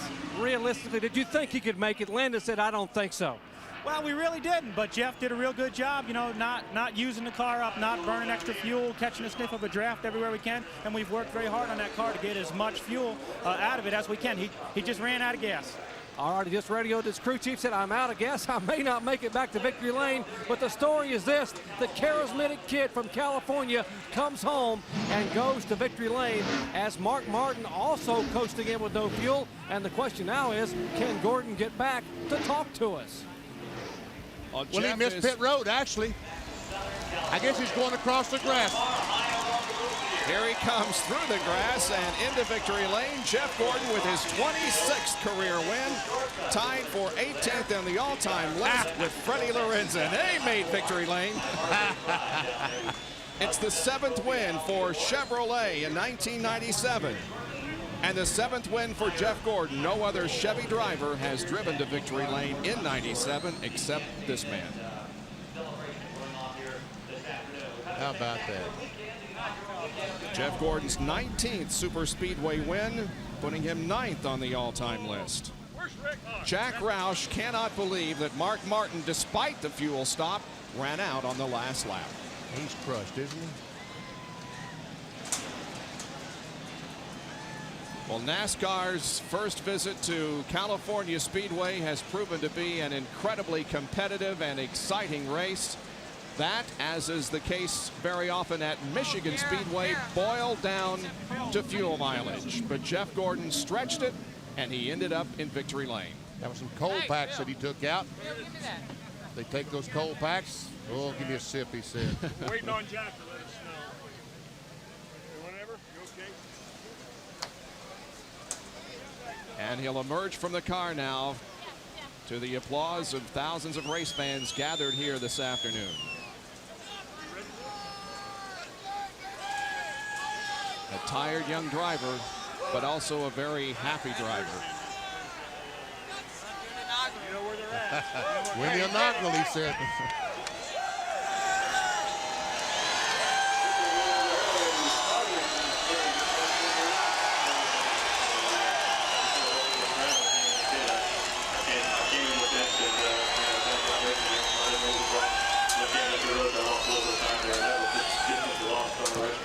Here's our McDonald's Winner's Circle interview with Jack Arute. Getting the congratulations of his wife, of his crew, looking for that trophy. The inaugural winner of the Brickyard. Now Greg Penske making you, Jeff Gordon, the inaugural winner of the California Speedway. Congratulations. And you did it the hard way, man. This is awesome. Hey, I got to show Rick this trophy. He told me to show him the trophy, man. We missed you. We got the 1-2. Sorry we missed on the 1-3, but this is a great win for us. Tell you what, to do the inaugural race here means so much. This is an incredible facility, and it's a great race today. I learned how to conserve fuel today, so I got to thank my crew. Everybody in the DuPont Automotive Finishes Chevrolet did an awesome job. Thank Goodyear Tires. They had awesome. And guess what? Our microphone blew up. Oh, that's too bad. Well, Jeff Gordon wins his 17th event in the last 46 races, giving him a winning percentage of 37% in the last 46 races. How about that? So he won the inaugural Brickyard 400 and brings home the Les Richter Trophy here this afternoon.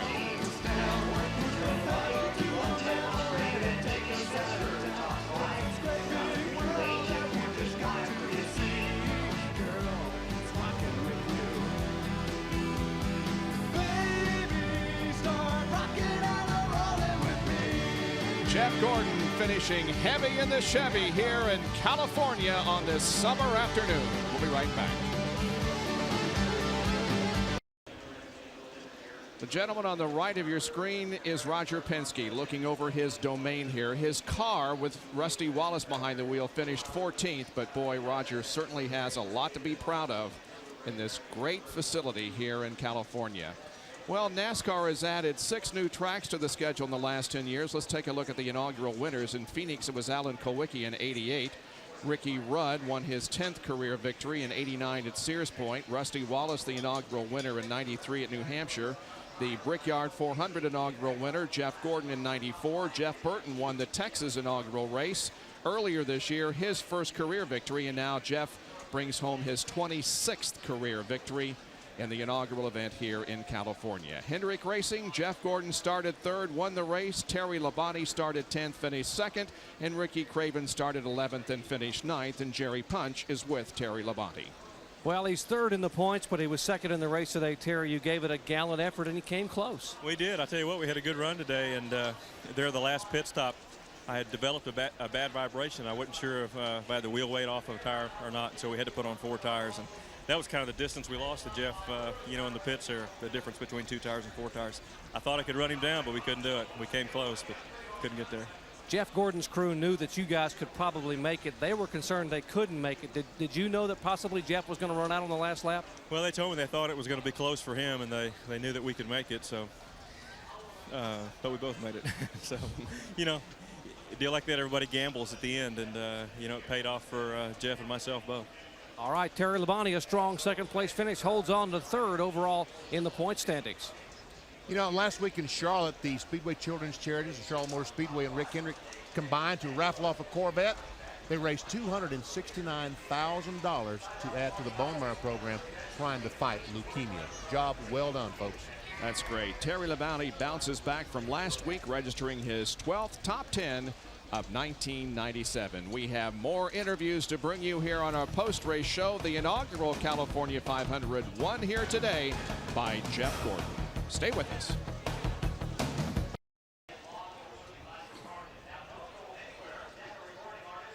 And we welcome you back to California Speedway, where the race is over. Jeff Gordon, the winner. Saturday at 4:30 Eastern and Pacific, 3:30 Central Time. ABC's Wide World of Sports presents the Valvoline Professional Boxing Series. From November 1996, we'll look back at the heavyweight championship bout featuring Evander Holyfield and Mike Tyson, plus the Advil Mini Marathon from New York. And then next Sunday on ABC Sports at 3 o'clock Eastern, 2 Central and Pacific, the Indy Racing League rolls into the Mile High State for the Colorado 200. Ari Lyondike going for 3 in a row. That also a brand new facility, Pikes Peak International Raceway.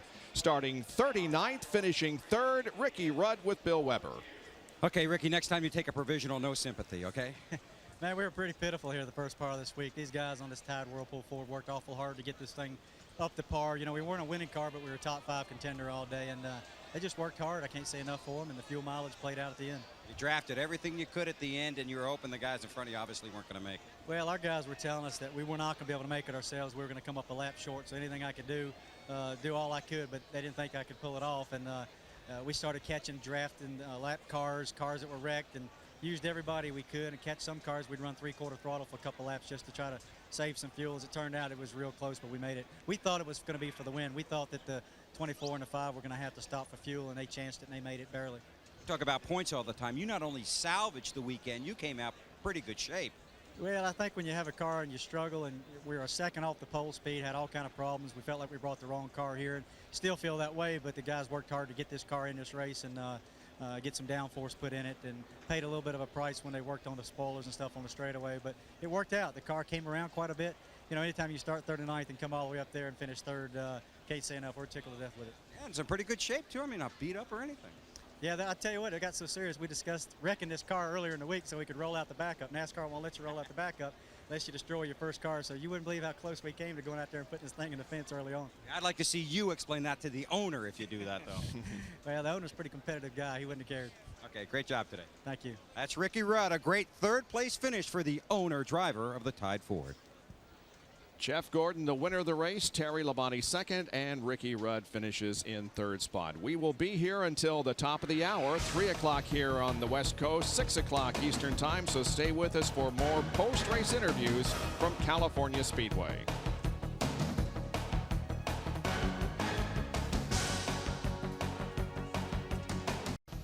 Now the thousands of race fans gathered here begin to move out of this facility after having seen a great race. Let's take a look at the top 15 finishers. Gordon, Labonte, Rudd.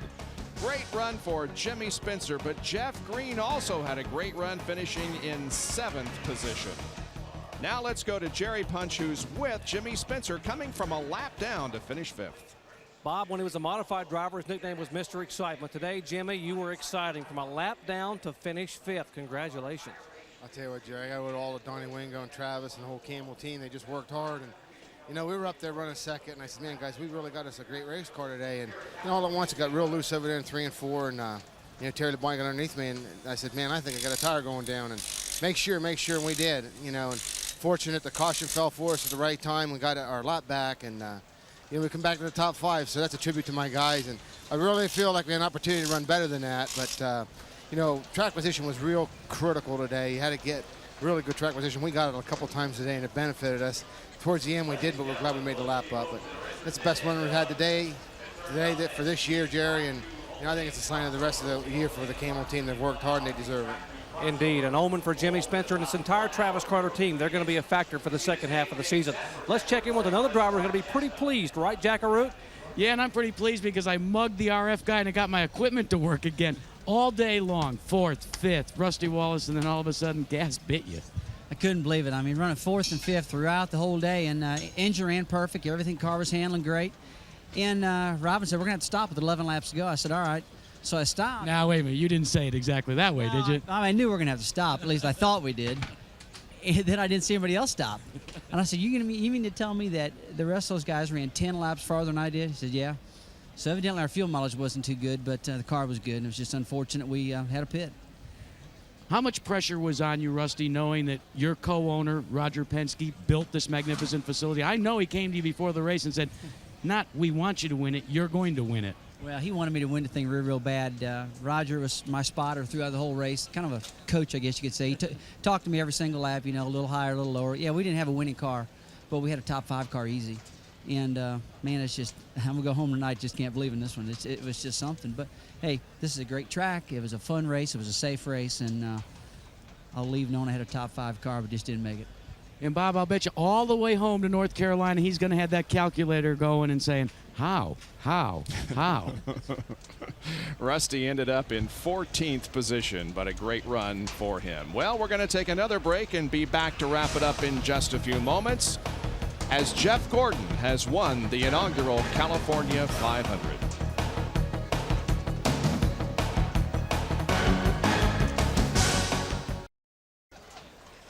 Back at California Speedway, where the race fans are beginning to file out after Jeff Gordon once again flexed his muscle and drove the victory here today. Earlier in the race, he took second place away from Ernie Irvan. Then later, he passed Wally Dallenbach and went into the lead for the first time. And then he passed Mark Martin. Jeff Gordon did a lot of passing. Ray Evernham, he just did the worrying. Mark Martin there late in the race goes by Jeff Gordon. But Mark Martin had to stop for fuel, and he should have stayed there 1 second longer because not enough fuel. He runs out of gasoline. Well, Jeff Gordon rolled the dice and came out the winner as his car and that of his teammate Terry Labonte went the distance, and Jeff Gordon racked up another victory. The first of his career here at California Speedway, much to the delight of Ray Evernham and the Rainbow Warriors, and the celebration continues in Victory Lane with Jeff and his wife Brooke. Now let's take a look at the full field rundown. 11 cars finished on the lead lap. There you see the cars that were a lap down. Now 16 through 30 in the finishing order here this afternoon. Dale Earnhardt finished in 16th position, 1 lap down. And Jeff Burton back in 30th position. And now the remainder of the field as 8 cars dropped out of competition here. Well, the points didn't change very much. As a matter of fact, everybody stayed in exactly the same place that he came into this race, except for the 10th position. We'll show you that in a moment. Mark Martin now is 92 behind Jeff Gordon. Now 6 through 10. We'll show you that moving into the top 10. Jeremy Mayfield. The highest finishing rookie is with Bill Weber. And a career best finish for you, 7th today. Congratulations. You told Benny you had a great car. He wouldn't believe you, would he? If we get him to shut up long enough, we do this interview. Yeah, Benny, I had a good car. I knew we did. We heard a motor yesterday in the last practice, and Hendrick Motors, wasn't no doubt, put another one in, and it run good all day. And I mean, this Cartoon Network Chevrolet, I knew that going in, that if I could keep myself out of trouble, that we could have a top 10 finish, and we did that. So it was a good day for us. It was a great day for Jeff Green. Ted Musgrave, 4th, 2 weeks in a row. Congratulations. I'll tell you, people probably wouldn't have gambled a nickel against me for about a month ago, but look at how he came back. I'll tell you, these guys are awesome. Double 4th again here at California. That thing's running better and better, Jerry. I think you're going to see that thing near Victory Lane here pretty soon. All right, Ted Musgrave's stock is rising. 2 fourths, 2 weeks in a row. This team really on a roll, Bob. They have momentum leaving California.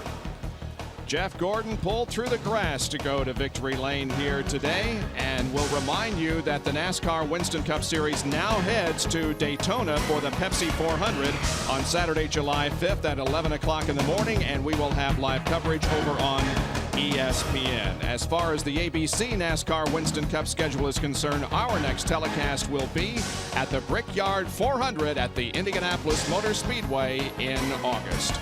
Jeff Gordon, the winner here this afternoon. For Benny Parsons, Jerry Punch, Bill Weber, and Jack Arute, I'm Bob Jenkins. Thanks for joining us here in the California 500 for this inaugural race. We'll see you soon. So long, everyone.